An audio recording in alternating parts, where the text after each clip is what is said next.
আসসালামু আলাইকুম রহমতুল্লাহ। আশা করছি সবাই ভালো আছো। আজকে আমরা স্থির তড়িৎ অধ্যায়ের ধারক এবং ধারকত্ব এই দুইটা টপিক নিয়ে আলোচনা করব।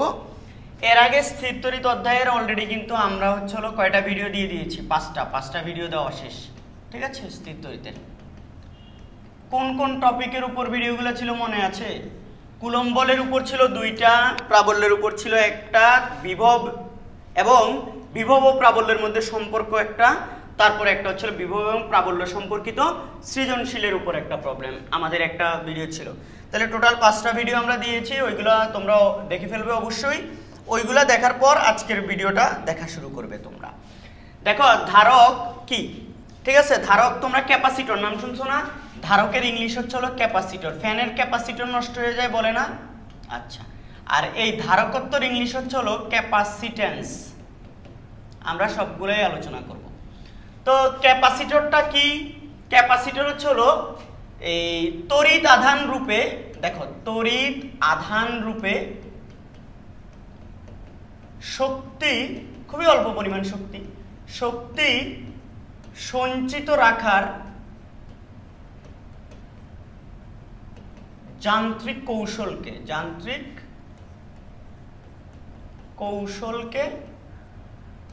ধারক বলে।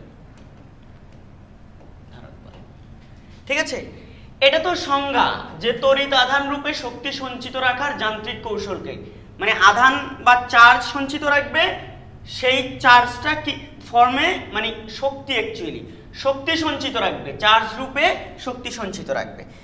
আমরা বলি না ফ্যানের ক্যাপাসিটর নষ্ট হয়ে গেছে? এই যে ফ্যানের সেই ক্যাপাসিটর দেখো আমার হাতে আছে, তোমরা আশা করি দেখতে পাচ্ছ। এই যে এটা একটা ফ্যানের ক্যাপাসিটর। এর যে ছোট ছোট ক্যাপাসিটর আছে বিভিন্ন যন্ত্রে, মোটরগুলাতে, বিভিন্ন ফ্যানের কিন্তু একটা মোটর, ফ্যান কিন্তু মোটর, তোমরা জানো এটা। তো বিভিন্ন মোটরে এগুলা, এই ধারকগুলা ব্যবহার করা হয়। রেডিও, টেলিভিশন এগুলোর মধ্যেও ধারক আছে, ক্যাপাসিটর আছে।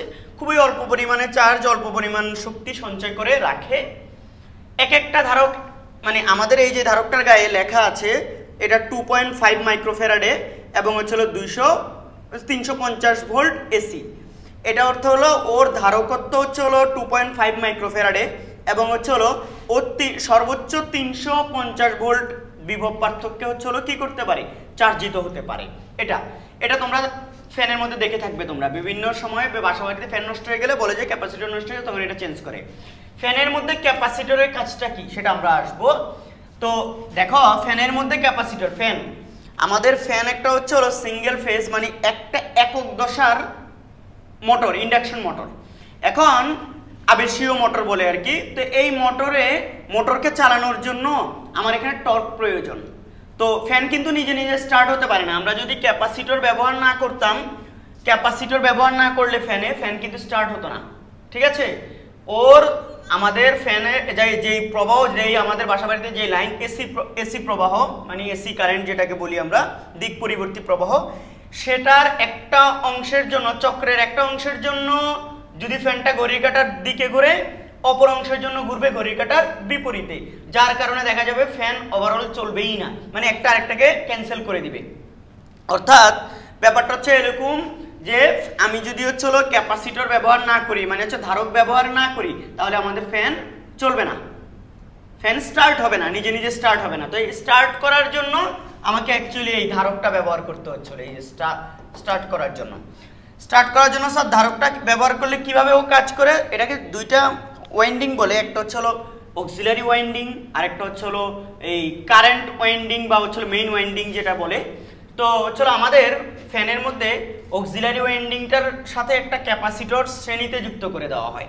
মানে এই শ্রেণীতে যুক্ত করে দিলে ও কি করে জানো, ও ভোল্টেজ, দেখো কারেন্টগুলোর মধ্যে একটা দশা পার্থক্য তৈরি করে। আগে যেই দশাটা ছিল ও এখানে দশা পার্থক্য তৈরি করে। ঠিক আছে, আমরা সাধারণত জানি বিদ্যুৎ এবং ভোল্টেজের মধ্যে কি সেম দশা থাকে। তো কিন্তু ধারক ব্যবহার করলে এখানে দশা পার্থক্যের সৃষ্টি হয়। এই দশা পার্থক্যের কারণে এক ধরনের এখানে ম্যাগনেটিক ফ্লাক্স তৈরি হয়, মানে চৌম্বক ক্ষেত্র তৈরি হয়, এবং সেই চৌম্বক ক্ষেত্রের কারণে আমাদের ফ্যানের মধ্যে একটা টর্ক অনুভূত হয়। ঠিক আছে, ওই টর্কের ফলে টর্ক বা ধাক্কা, তো আমরা এগুলো নিউটনের বলবিদ্যার টর্ক পড়ছি, টর্ক বা ধাক্কা অনুভব করে সেখান থেকে ফ্যান চলতে শুরু করে। এবং ফ্যান চলার পর এই ধারক ফ্যানকে স্মুথলি চলতে সাহায্য করে, এটাই। তাইলে আসলে ফ্যান নিজে নিজে, ফ্যানের মধ্যে যে মোটর আছে সেটা নিজে নিজে হচ্ছে কি স্টার্ট হতে পারে না, কারণ হচ্ছে এসি কারেন্ট হচ্ছে ওখানে টর্ক ক্রিয়েট করতে পারে না। কিন্তু তার সাথে যদি আমি একটা ক্যাপাসিটর হচ্ছে কি এখানে হচ্ছে দুইটা ওয়াইন্ডিং আছে, সেই দুইটা ওয়াইন্ডিং এর মধ্যে আমরা যদি প্রাইমারি ওয়াইন্ডিং যেটা অক্সিলারি ওয়াইন্ডিং বলি আমরা, সেটার মধ্যে মানে হচ্ছে যেটা হচ্ছে ফ্যানের মূল অংশ না, মানে ঘোরার জন্য রোটেট করার জন্য মূল অংশ না, প্রাইমারি অংশ যেটা আসলে রোটেশনটা স্টার্ট করে দিবে কিভাবে, সেটা হচ্ছে এখানে দশার পার্থক্য তৈরি করবে। তড়িৎ প্রবাহের যে আছে, তড়িৎ প্রবাহে এখানে দশার পার্থক্য তৈরি করার মাধ্যমে দুইটা দশা হবে, মানে ও যখন একটা নতুন আরেকটা দশা ক্রিয়েট করবে তখন দুইটা দশা হবে, অর্থাৎ দশার পার্থক্য তৈরি হবে। দশার পার্থক্য তৈরি হলে ফ্যানের মধ্যে হচ্ছে কি ম্যাগনেটিক ফ্লাক্স তৈরি হয় বা চৌম্বক ক্ষেত্র তৈরি হয় বলতে পারো, সেখানে হচ্ছে টর্ক তৈরি হবে, টর্ক তৈরির ফলে হচ্ছে কি ফ্যানটা ঘোরা শুরু করে। এই হচ্ছে ফ্যানের মধ্যে আমাদের ধারকের কাজ, ঠিক আছে। আর আমরা ডিটেলসে যাচ্ছি না, এগুলো আমাদের এখানে প্রাইমারি ওয়াইন্ডিং কি, সেকেন্ডারি ওয়াইন্ডিং কি, এগুলো হচ্ছিল, তারপর সিঙ্গেল ফেজ ইন্ডাকশন মোটর কি, ইত্যাদি ইত্যাদি অনেক ধরনের হচ্ছিল কি টার্ম আছে যেগুলো নিয়ে অনেক বিস্তারিত আলোচনা করতে হবে, ঠিক আছে। আমি কথা খুব শর্ট বলার জন্য একটু এভাবে বলেছি, এখানে প্রত্যেকটা জিনিসকে আরো অনেক ইলাবোরেটলি বলা যেত, ঠিক আছে। আমি এখানে বলছি না কারণ আমাদের এটা দরকার নেই। মানে কি জানার জন্য অবশ্যই দরকার আছে, তবে মানে আমাদের সিলেবাসে তো হচ্ছে এই টাইপের জিনিসগুলো হচ্ছে আসবে না। আমাদের মেইন যে পড়াগুলো আমাদের ইন্টারমিডিয়েট সিলেবাসে সেগুলোর দিকে আমরা যাচ্ছি। এবার এই ক্যাপাসিটেন্স হচ্ছে অ্যাকচুয়ালি নর্মালি বললে এই চার্জ ধারণ করার ক্ষমতা, ঠিক আছে। চার্জ কি ধারণ করার ক্ষমতা এটা কিন্তু, আর আমাদের কেতাবি ভাষা হচ্ছিল বা বইয়ের সংজ্ঞা অনুযায়ী ভাষা হচ্ছিল কোনো একটা পরিবাহীতে একক বিভব পার্থক্য সৃষ্টি করতে যে পরিমাণ চার্জ প্রয়োজন, কোনো পরিবাহীতে একক বিভব পার্থক্য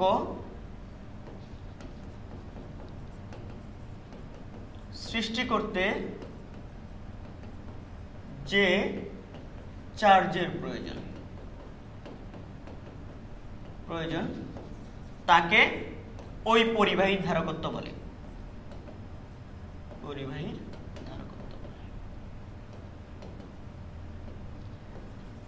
এটা মানে কি, অর্থাৎ আমি যদি কোনো একটা পরিবাহীতে ভি পরিমাণ ধরো চলো ভি পরিমাণ বিভব পার্থক্য সৃষ্টি করার জন্য কিউ পরিমাণ আধান প্রয়োজন হয়, তাহলে একক বিভব পার্থক্য তৈরি করতে কত আধান প্রয়োজন বলো তো তোমরা। আমি দেখতে পাচ্ছি কিউ ডিভাইড বাই ভি, একক বিভব পার্থক্য তো, তাহলে এই জন্য ভি দ্বারা ভাগ করছি। তাহলে কোনো পরিবাহীতে একক বিভব পার্থক্য সৃষ্টি করার জন্য যে পরিমাণ আধান প্রয়োজন এইটাকেই বলা হয় ক্যাপাসিটেন্স বা ধারকত্ব, যাকে সি দ্বারা প্রকাশ করা হয়, ঠিক আছে। সমান্তরাল পাত ধারকের ক্ষেত্রে মানে আমার ধারক অনেক রকম আছে, একটা গোলাকার ধারক, গলীয় ধারক, তারপর হচ্ছে আমাদের এখানে পড়বো সমান্তরাল পাত ধারক, ঠিক আছে। এছাড়া আরো অনেক ধরনের লিডেঞ্জার নামক ধারক আছে, সমান্তরাল পাত ধারক। হ্যাঁ, আমরা এই দুইটা নিয়ে এখানে আলোচনা করব, তো আমাদের সেন্টার সিলেবাসে এই দুইটা আছে, তো আমরা এগুলো নিয়ে পড়াশোনা করব। তো সমান্তরাল পাত ধারকের ক্ষেত্রে হচ্ছিল আবার কথাটা একটু অন্যরকম। সমান্তরাল পাত ধারকের হচ্ছিল সমান্তরাল পাত মানে দুইটা পাত সমান্তরালে স্থাপন করে এটা করে, এই পাত দ্বয়ের মাঝখানে সমান্তরাল পাত ধারকের পাত দুটির মাঝখানে একক বিভব পার্থক্য বজায় রাখতে যে পরিমাণ আধান প্রয়োজন বা তোমার যে পরিমাণ আধান পাতগুলাতে সঞ্চিত হলে একক বিভব পার্থক্যের সৃষ্টি হয় পাত দুইটার মধ্যে, সেটাই হচ্ছে কি ধারকত্ব, ওই ধারকটার ধারকত্ব। আমরা এখন হচ্ছে গলীয় ধারকের বিস্তারিত যাব, সমান্তরাল পাত ধারকের বিস্তারিত যাব, কথা কি ক্লিয়ার? তাহলে হচ্ছে এটা দ্বারা বোঝায় চার্জ হোল্ড করার বা চার্জ ধরে রাখার হচ্ছে ক্যাপাসিটি। এই যে ক্যাপাসিটেন্স, যেটা ক্যাপাসিটেন্সটা হচ্ছে ধারকত্ব বোঝায়, ক্যাপাসিটি আমরা বলি না, এটার ক্যাপাসিটি এত।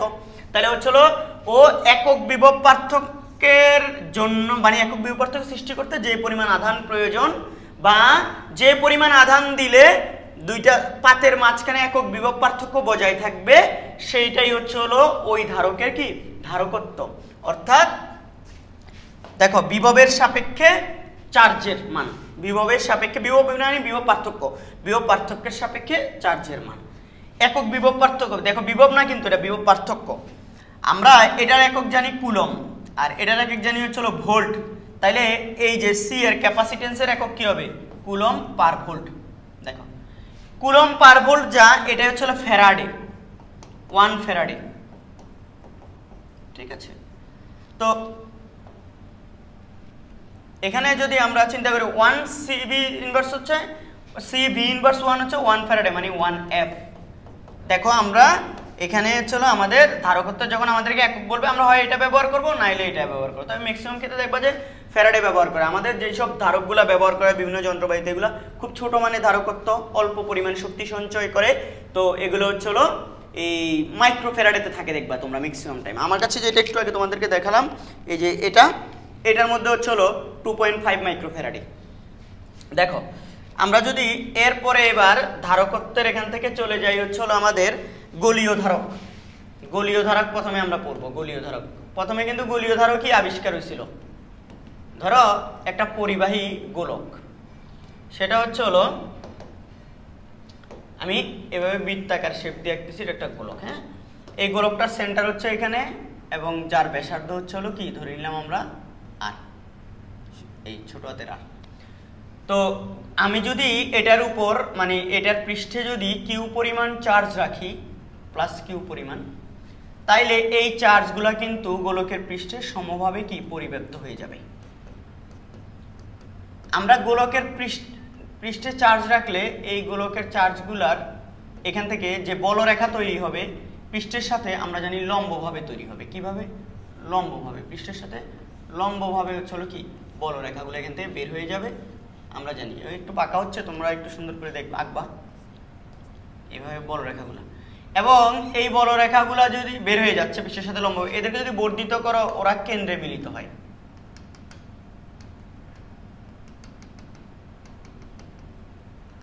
এগুলো বাঁকা হওয়ার কারণে এরকম হয়েছে, এটা সুন্দর করে সোজা করে দেওয়া উচিত ছিল। যেন এদেরকে দেখে মনে হচ্ছে না কেন্দ্র থেকে তৈরি হয়েছে, তো চার্জকে পৃষ্ঠে রাখা যা কথা কেন্দ্রে রাখা কি তাই কথা। এটা হচ্ছিল মানে কেন্দ্রেও বিবেচনা করা যায়। তো এখানে আমি কিউ পরিমাণ চার্জ রাখলাম, ফলে এই গোলকটার ভি বিভব তৈরি হলো। চার্জ পৃষ্ঠে থাকুক আর কেন্দ্রে থাকুক, এখানে বলতো এই পৃষ্ঠে বিভব তৈরি হবে কত? আমরা জানি V equal two 1/4 pi epsilon not, এটা শূন্য মাধ্যমে হচ্ছে ধরে নিচ্ছি, এপসাইলন নট এটা হলো কি বলতো বিভব কিউ বাই আর। ব্যাসার্ধ আমরা জানি গোলকের পৃষ্ঠে ব্যাসার্ধ যা ভিতরের সকল বিন্দুতেও বিভব কি তাই, এবং সেই বিভবের মান এটা। তাহলে আমরা এটাকে লিখতে পারি আর একটু সুন্দর করে Q by 4 pi epsilon naught R. এবার আসো আমরা একটু আগে এখানে একটা জিনিস পড়লাম না, দেখো তো sir, C equal to Q by V. তো সি ইকুয়াল টু মানে ধারকত্ব equal to Q by V, ধারকত্ব। এই ধারকত্ব C equal to Q by V. তো কিউ এখানে আমাদের কত? এখানে কিউর মানটা ছোট কিউ, তো ডিভাইডেড বাই হচ্ছিল, আমি বড় কিউ দিতে পারতাম, এটাকে বড় কিউ দিলে কোনো সমস্যাই তো হতো না, তাহলে এটা তখন বড় কিউ হতো। হ্যাঁ, কোনো প্যারা নাই, এই যে এটা এখানে বড় কিউ। হ্যাঁ, বড় কিউ। আচ্ছা, তো এখানে যেহেতু আমাদের কিউ দেওয়া আছে তাহলে আমরা কিউ এখানে বসাই দিতে পারি, যে কিউ ভি হচ্ছিল এটা মানে হচ্ছিল Q divide by 4 pi epsilon naught R. তাইলে বলো তো এটা চিন্তা করলে আমাদের এখান থেকে এই যে কিউ কিউ চলে যাবে, তাইলে আমরা দেখতে পাচ্ছি এটা উপরে চলে গেলে 4 পাই এপসাইলন নট আর। তাহলে সুতরাং গোলীয় ধারকের ক্যাপাসিটেন্স ধারকত্ব 4 পাই এপসাইলন নট আর। ধারকত্ব দেখো যে কোনো ধারকের ধারকত্ব এখান থেকে গোলীয় ধারকের ক্ষেত্রে চিন্তা করো, ধারকের ধারকত্ব দেখো, ধারকের ধারকত্ব এখানে হলো তোমার কত হবে? ধারকের ধারকত্ব কার কার উপর ডিপেন্ড করে? আর এর উপর ডিপেন্ডেন্ট, কারণ এখানে পাই এপসাইলন নট আর হলো কি 4, এটা ধ্রুবক, তাইলে ধারকের ধারকত্ব আর এর উপর অর্থাৎ গোলকের ব্যাসার্ধের উপর নির্ভর করে। মনে রাখবা কিউ এবং কিউ ও ভি এর উপর নির্ভর করে না, এর উপর নির্ভর করে না। দেখো বলো ঠিক আছে কিনা, আমি তোমাদেরকে বুঝাতে পেরেছি? আচ্ছা, সি সি যদি আমরা জেনে যাই এখান থেকে দেখো আসলে এই যে ধারকটাতে আমরা চার্জগুলো জমা রাখছি, একবারে তো আর জমা রাখি নাই, চার্জগুলোকে ধরো অল্প অল্প করে চার্জ আমি অসীম থেকে আনছি, ইনফিনিটি থেকে অসীম থেকে অল্প অল্প চার্জ এখানে আনি এটার উপর জমা করছি। তাহলে বলো তো এটার উপর মানে এই ধারকের মধ্যে সঞ্চিত শক্তিটা কত হবে? আমি ইনফিনিটি থেকে অসীমের বিভব কত? অসীমে কোনো চার্জের বিভব 0। এখান থেকে যদি আমি ডি কিউ পরিমাণ চার্জ আনি এখানে রাখি তাহলে আমার কত কাজ করতে হবে বলো তো? ডিডব্লিউ পরিমাণ। এভাবে আমি কত পরিমাণ চার্জ রাখবো বলো তো? ডি কিউ পরিমাণ, এটা ইনফিনিটি অসীম, তো এই জায়গা থেকে ডি কিউ পরিমাণ চার্জ এনে এনে আমি এখানে রাখবো D Q D Q D Q D Q. প্রথম যখন আমি চার্জ এখানে ধরো এটা একদম তড়িৎ আধান নিরপেক্ষ একটা হচ্ছে কি গোলক, যখন প্রথম চার্জ আনবো আমাকে কোনো কাজ করতে হবে না কারণ এখানে কোনো তড়িৎ ক্ষেত্র নাই। যখন আমি এখানে কিছু চার্জ রেখে দিছি আবার যখন কিছু ধনাত্মক চার্জ আনবো এখানে আমি, তখন আগের এখানে যেটা এনে রাখছি সেটা তাকে বিকর্ষণ করবে, তাহলে এবার আমাকে কিছু কাজ করতে হবে। তারপর আরও কিছু এভাবে হচ্ছিল চার্জ যত এখানে বেশি জমা করব আমার বাইরে থেকে চার্জ আনতে আরও বেশি হচ্ছিল কি এরা বিকর্ষণ বল অনুভব করবে, ফলে আমাকে আরও বেশি কাজ করতে হবে। এভাবে আমি অনেকক্ষণ কাজ করার পর কিউ পরিমাণ চার্জ ধরো এটার উপরে সঞ্চিত করছি। তাহলে এই কিউ পরিমাণ চার্জের ক্ষেত্রে আমার হচ্ছিল কি অসীম থেকে কোনো তড়িৎ ক্ষেত্রে কোনো বিন্দুতে একক কুলম চার্জ আনতে যেটা হচ্ছিল কি 1 কুলম চার্জ আনতে যে পরিমাণ কাজ করতে হয় তাকে আমরা ওই বিন্দুর কি বিভব বলি না। এখন তাহলে এখান থেকে অসীম থেকে এখানে কিউ পরিমাণ চার্জ আনতে মোট কত কাজ করছে, এটা হচ্ছে হলো এখানে আমার এক্সটার্নাল এজেন্ট বা বহিস্থ মানে আমি বাইরে থেকে যে কেউ একজন এই কাজটা করছে। আমি যখন কাজ করে করে চার্জগুলোকে এখানে জমা করব তখন আমি যে পরিমাণ কাজ করব এই গোলকটার মধ্যে সেম পরিমাণ বিভব শক্তি বৃদ্ধি পাবে, অর্থাৎ স্থিতিশক্তি রূপে এখানে গোলকটার মধ্যে হচ্ছিল ধার এই চার্জ মানে শক্তিটা চার্জ তো জমা করছি, চার্জ হিসেবে এখানে একটা কি শক্তি থাকবে, শক্তি জমা হবে, এটাই হচ্ছিল ধারকে সঞ্চিত শক্তি। তো ধর আমি ডি কিউ পরিমাণ আনছি, কোথায় আনছি? গোলকের কেন্দ্র থেকে আর দূরত্বে আনছি, কেন্দ্র থেকে এটা হচ্ছে অসীম দূরত্ব, আনছি কোথায়? এখানে। তো ধরো ডি কিউ পরিমাণ আমাদের এখান থেকে হচ্ছে হলো চার্জ যদি এখানে আমি আনি এই যে গোলকটার পৃষ্ঠে, তাহলে কৃত কাজ ডি ডব্লিউ ইকুয়াল টু বলো তো কি হবে? ডি কিউ ভি না? আমরা জানি W equal to Q V, V মানে হচ্ছে বিভব পার্থক্য। তো এখানে হচ্ছে আমি যেহেতু অল্প পরিমাণ চার্জ আনছি তাহলে অল্প পরিমাণ চার্জ জমা করছি, তাহলে অল্প পরিমাণের চার্জের জন্য কৃত কাজ এটা। এখন একটা জিনিস খেয়াল করো, প্রতিনিয়ত এখানে কাজটা তো যত আমি চার্জ একবার এনে রাখছি এর পরের বার আরো কাজ বেশি করতে হচ্ছে, আরো কাজ বেশি করতে হচ্ছে, আরো কাজ ধারাবাহিকভাবে যত চার্জ আমি এখানে জমা করব বাইরে থেকে চার্জ এখানে জমা করতে আরো বেশি কাজ করতে হবে, তাহলে এই কাজটা হচ্ছে পরিবর্তনশীল বল দ্বারা কৃত কাজ। তাহলে তুমি চিন্তা করো এখানে কাজটা যদি পরিবর্তনশীল হয় তাহলে টোটাল ডব্লিউ এক্সটার্নাল মানে হচ্ছে হলো আমি বাইরে থেকে যে এজেন্ট কাজ করতেছে সেটা হবে চলো integration of D Q V. ঠিক আছে, আমার শুরুতে আধান কত ছিল বলো তো? 0 ছিল, তাহলে আধান 0 শুরুতে, এরপর হচ্ছে আমি কত পরিমাণ ফাইনালি আধান জমা করছি কিউ পরিমাণ, এইটুকু পরিমাণ ইন্টিগ্রেশন করতে হবে, তাইলে আমি এখান থেকে মোট কাজ পাবো। মোট কাজ যেটা সেটাই হবে গোলীয় ধারকের সঞ্চিত শক্তি। ঠিক আছে, তো আমরা এখান থেকে কিছু কথাবার্তা বলতে পারি। দেখো তো এটা কি, সেটা হচ্ছে এই যে এখানে ভিটা কি, এখানে ভি কি ফিক্সড। যখন আমি আধান রাখি নাই, কোনো আধান ছিল না গোলকটার পৃষ্ঠে, তখন বিভব তো 0, বিভব ছিল না। কিন্তু যখন আমি একটা চার্জ রাখছি তখনই বিভব তৈরি হয়েছে, আরো যখন চার্জ রাখছি আরো বিভব বাড়তেছে, আরো চার্জ রাখলে আরো বিভব বাড়তেছে, এভাবে হচ্ছে কি বিভব বাড়ছে। তাহলে বিভবটাও পরিবর্তনশীল, তো বিভবটা কার ফর্মে পরিবর্তনশীল? কিউর ফর্মে। তাহলে আমরা জানি এই সি ইকুয়াল টু এই যে কিউ বাই ভি, তাহলে সুতরাং বলো তো V equal to Q by কি সি, এই কথাটা বলা যায় না? এটা যদি আমি বলতে পারি এটা এখানে বসাই দিব, তাহলে দেখো তো 0 থেকে কিউ পর্যন্ত ডি কিউ, আর এটা হচ্ছে হলো কি বলো কিউ বাই সি। আমরা জানি ধারকত্ব কিউ এবং ভি এর উপর নির্ভর করে না, যার কারণে সিটা ধ্রুবক, তাহলে আমরা এটাকে 1/c বাইরে নিয়ে আসবো, 0 থেকে ইনফিনিটি পর্যন্ত কিউ ডি কিউ। দেখো তো আমরা ডি কিউর সাপেক্ষে যদি একটু ভুল করছি নাকি দেখি, না ঠিক আছে, বলিস এই যে এটা কিউ, এটা ইনফিনিটি না তো, এটা কিউ, শূন্য থেকে কিউ পরিমাণ চার্জ সঞ্চিত করছি। এখন দেখো তো ডি কিউর মানে কিউর সাপেক্ষে যদি ইন্টিগ্রেশন করি তাহলে এটা কি আসবে, এটা আসবে হলো কিউ, ওই যে আমরা জানি integration of X dx equal to কি X to the power N plus one divide by নিচে হচ্ছে এন প্লাস ওয়ান, এরকম। তাহলে এখানে কিউর উপরে পাওয়ার কত, কিউটা হচ্ছে এক্স, কিউর উপরে পাওয়ার কত ওয়ান, উপরে হবে ওয়ান প্লাস ওয়ান মানে কিউ স্কোয়ার, নিচে হবে ওয়ান প্লাস ওয়ান মানে টু। তাহলে এবার থার্ড ব্র্যাকেট দিয়ে লোয়ার লিমিটটা এখানে রাখতে হয়, আপার লিমিটটা এখানে রাখতে হয়। তা আপার লিমিট এখানে বসায়া কিউর জায়গায় একবার বসাবো, তারপর বিয়োগ, আবার এখানের মধ্যে লোয়ার লিমিট কিউর জায়গায় শূন্য বসাবো, শূন্য বসালে এটা পুরোটা শূন্য হয়ে যাবে। তাইলে দেখো তো 1/c ইন্টু এখানে থাকবে শুধু আপার লিমিটেরটা, মানে কিউর জায়গায় তো কিউই বসবে, তাহলে কিউ স্কোয়ার বাই 2। এখান থেকে আমি দেখতে পাচ্ছি, আমি যদি সুন্দর করে এবার এখানে লিখি, দেখো তোমরা এই জায়গায় যদি এটা লিখি, এই যে এই জিনিসটা মানে এক্সটার্নাল ফোর্স দ্বারা কৃত কাজ, দেখো এই যে বক্সের মধ্যে লিখতে, আমি পরের পৃষ্ঠে যাচ্ছি না, তোমরা এরপরে লিখবা। হ্যাঁ, তো এটা হচ্ছে হলো ডব্লিউ এক্সটার্নাল, এটা হচ্ছে হলো কত কিউ, এই যে কিউ স্কোয়ার ডিভাইড বাই কত 2c।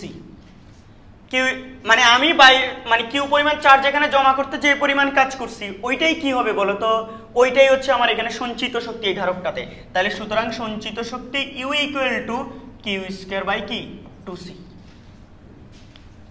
এটা এই জিনিসটা গোলীয় ধারকের জন্য প্রযোজ্য, সমান্তরাল পাত ধারকের জন্য প্রযোজ্য এই সূত্রটা, ঠিক আছে। তাহলে আমরা এই এখান থেকে এটা নোট করে ফেলে সবাই। এটা নোট করার পর আমরা এই সূত্রটার বিভিন্ন ফর্মে দাঁড় করাইতে পারবো। তুমি বলো স্যার কিরকম, তাহলে আমরা এখানে সামনের দিকে আগাই। তাহলে এখানে দেখো আমি এখানে গোলীয় ধারকে সঞ্চিত শক্তি ইউ ইকুয়াল টু কি পাইলাম বলো তো, ইউ ইকুয়াল টু এই যে কিউ স্কোয়ার বাই 2c একটা পাইলাম, ঠিক আছে। আমরা জানি এই যে C equal to Q by V, তাহলে আমি এখান থেকে এই যে সি এর জায়গায় যদি কিউ বাই ভি বসাই তাহলে সুতরাং ইউ আর একটা সমীকরণ পাবো। দেখো একটা সমীকরণ পাইছি এখানে, Q square divide by 2 into Q V, দেখো এটা হচ্ছে হলো হাফ কিউ ভি, এরকম একটা সমীকরণ আসে। তাহলে ইউর আরেকটা সমীকরণ পেলাম, এই একটা সমীকরণ, একটা সমীকরণ। কখন কোনটা ব্যবহার করব, যখন আমার কাছে কিউ চার্জ জানা থাকবে এবং ধারকত্ব জানা থাকবে তখন এটা দিয়ে করে ফেলবো। আবার যখন হচ্ছে আমার কাছে কিউ আর ভি জানা থাকবে তখন এটা দিয়ে করব। আবার আমরা জানি এই যে ভি, এই কিউ ইকুয়াল টু সিভি বলা যায় না, এখান থেকে কিউ ইকুয়াল টু সিভি। তাহলে কিউর জায়গায় যদি সিভি বসাই তাহলে আরেকটা সূত্র আসবে, দেখো হাফ এই যে কিউর জায়গায় সিভি ইন্টু ভি, এইটা তাহলে হাফ সিভি স্কোয়ার, দেখো ইউ আরেকটা সূত্র। এটা কখন ব্যবহার করব, যখন ধারকত্ব এবং বিভব পার্থক্য জানা থাকবে আমাদের, ঠিক আছে। এটাই অনেকে বলবে স্যার এটা বিভব পার্থক্য বলছেন আপনি, এখানে বলছেন হচ্ছিল এটা বিভব ভি বিভব, একটু কথা বোঝো। এই জায়গায় বিভব হচ্ছে হলো ভি, এই যে গোলকের এই পৃষ্ঠে বিভবটা হচ্ছে ভি। অসীমে বিভব কত, শূন্য, তো চার্জটাকে কোত্থেকে আনতেছি, অসীম থেকে আনতেছি।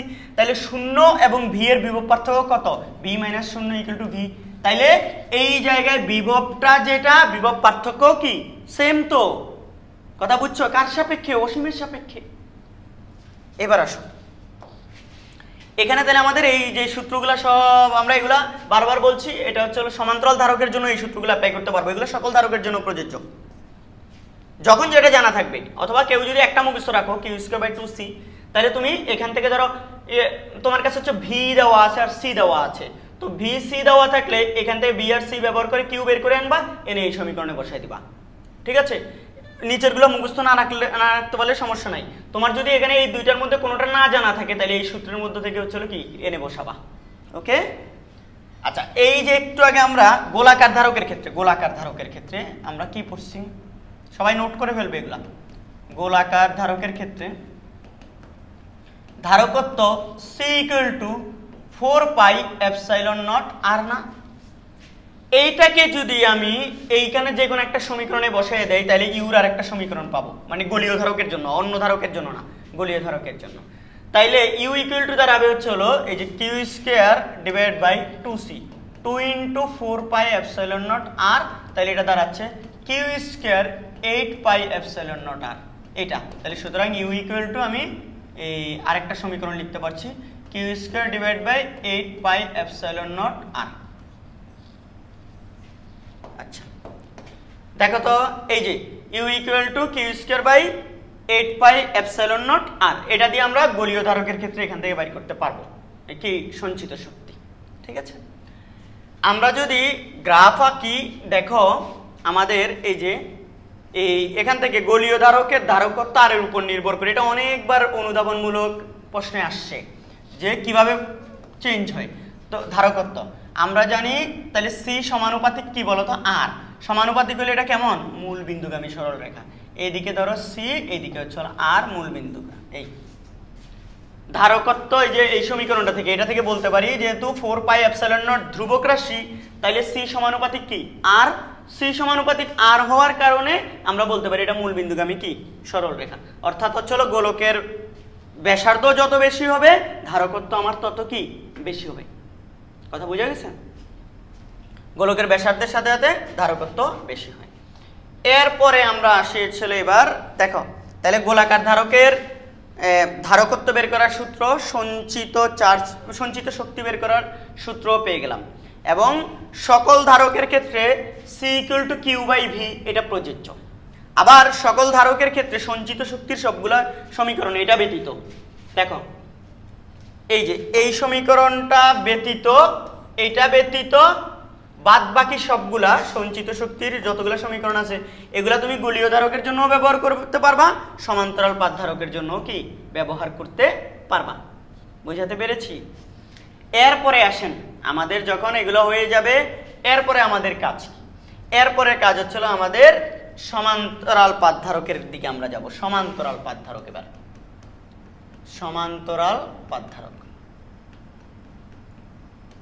দুইটা পাতকে সমান্তরালে স্থাপন করে এরকম মুখোমুখি, এরকম সমান্তরালে, এই যে দেখো এরকম এই সমান্তরাল একই ক্ষেত্রফল বিশিষ্ট।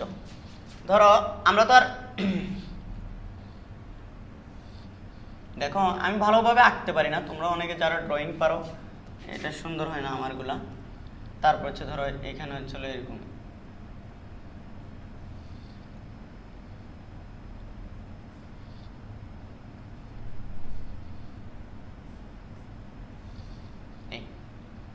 মুখোমুখি এভাবে স্থাপন করছে। হ্যাঁ, তো এখন আমাদের দুইটা পাত এভাবে চলো, আমার কাছে বেশি লাগতেছে, আমি বইয়ের মতো করে সুন্দর করে এঁকে দিই। বইয়ে আরো এই যে দেখো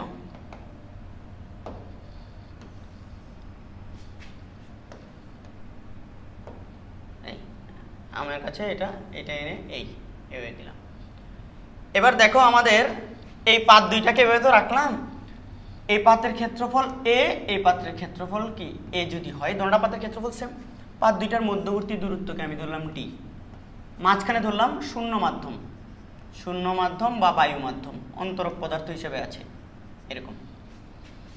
আপাতত অন্য মাধ্যম থাকতে পারে, শূন্য মাধ্যম বায়ু মাধ্যম ছাড়াও অন্য, আমরা শূন্য মাধ্যম আর বায়ু মাধ্যম সেম ধরি, কারণ শূন্য মাধ্যমের পরাবৈদ্যুতিক ধ্রুবক হচ্ছে 1, বায়ু মাধ্যমের পরাবৈদ্যুতিক ধ্রুবক হচ্ছে 1.005 এবং দুটোটাকে প্রায় সেম ধরা যায়। এই জন্য আমরা শূন্য বললে বায়ু, বায়ু বললে শূন্য এভাবে ধরে নেই, কিন্তু প্রকৃতপক্ষে দুইটা মাধ্যম সেম না। হ্যাঁ, এবার আসো আমাদের এখন যে কাজগুলো করতে হবে, এখানে দেখো এই পাতটা যদি আয়তাকার হয় তাহলে ওর ক্ষেত্রফল হবে কি দৈর্ঘ্য গুণ প্রস্থ।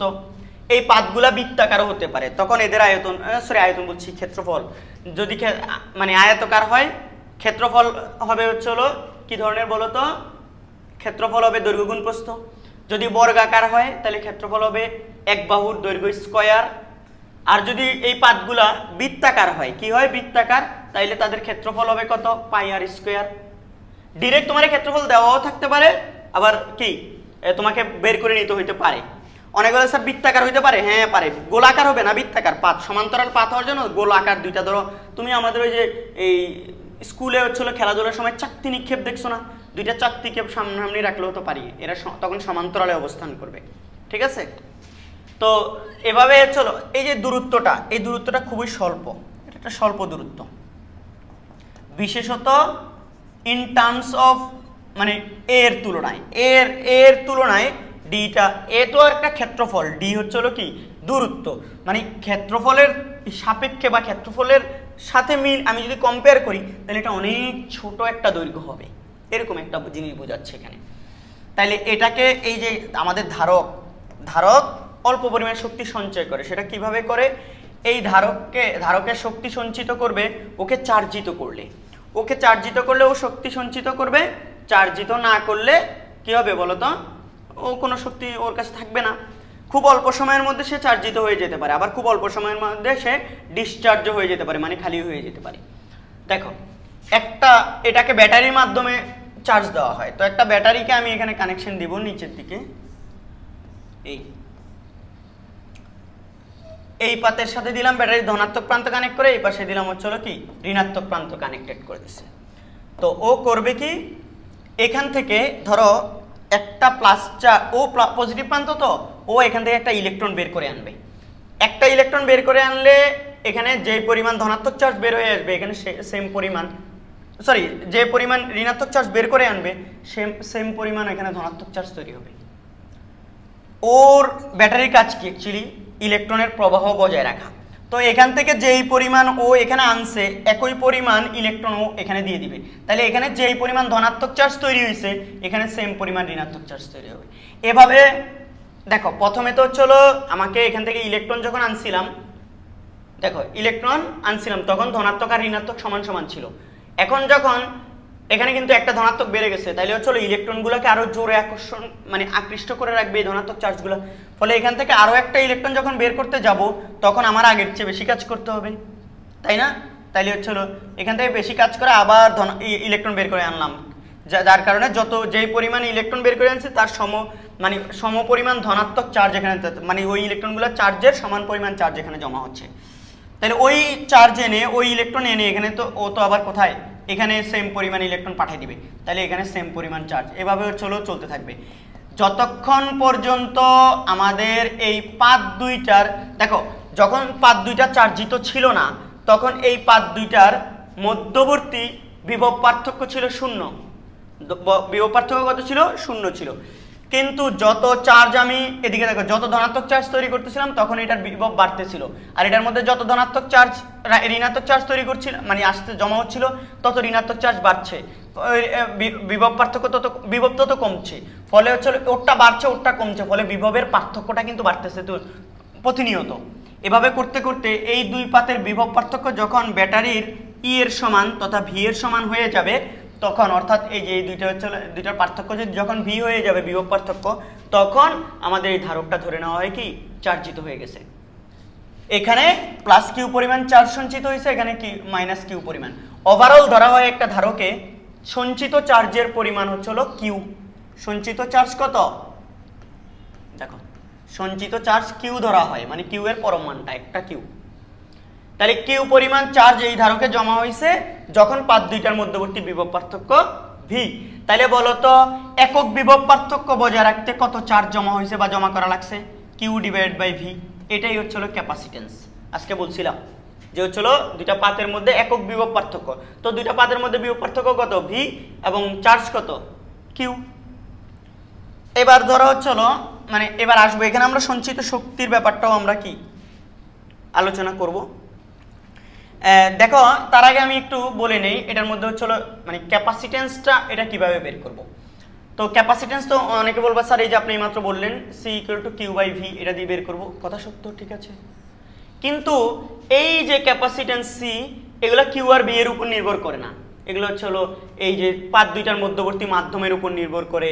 তারপর কি এই পাতের যেই সাইজ আছে, প্রকৃতি আছে, সেটার উপর নির্ভর করে।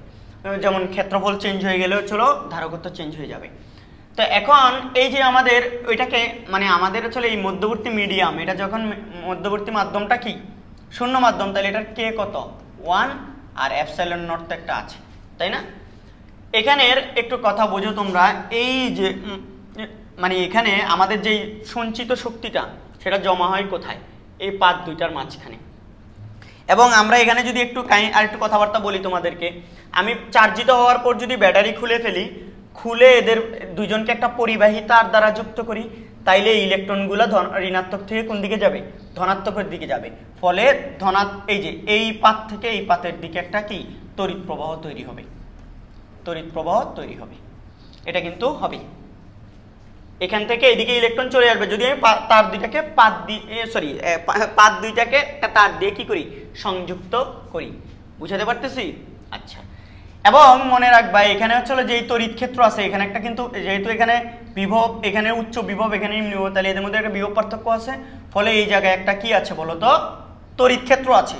সেই তড়িৎ ক্ষেত্রটা আমরা জানি তড়িৎ ক্ষেত্রের দিক হয় প্লাস চার্জ থেকে কোন দিকে মাইনাস চার্জের দিকে, তাহলে এই দিক থেকে সর্বদাই হচ্ছে কি প্লাস চার্জ, প্লাস প্রান্তটা এই পাশে হইলে তখন প্লাস চার্জ থেকে এদিকে হচ্ছে কি তড়িৎ প্রাবল্যের দিকটা হবে, তড়িৎ প্রাবল্যের দিক হবে এখানে, মানে তড়িৎ প্রাবল্য সব সময় হচ্ছে কি এইদিকে, সব সময় এদিকে, এই পাত দুইটার মাঝামাঝি এখানে।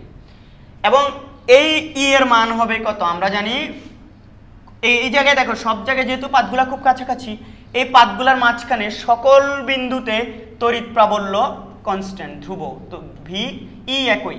দেখো পাতদ্বয়ের মধ্যবর্তী স্থানে, পাতদ্বয়ের মধ্যবর্তী স্থানে ই ধ্রুব, সেই ধ্রুব ই এর মান কত, সেই ধ্রুব ই ইকুয়াল টু হচ্ছিল ভি বাই ডি। আমরা জানি ভি ইকুয়াল টু ইডি। তুমি বলো স্যার এইটা কই পড়াইছি আমরা বিভব এবং প্রাবল্যের যে সমীকরণ মানে সূত্রগুলো পড়াইছিলাম বা ভিডিও যেটা দিয়েছিলাম ওখানে কিন্তু এগুলো কি ছিল না, ছিল তো।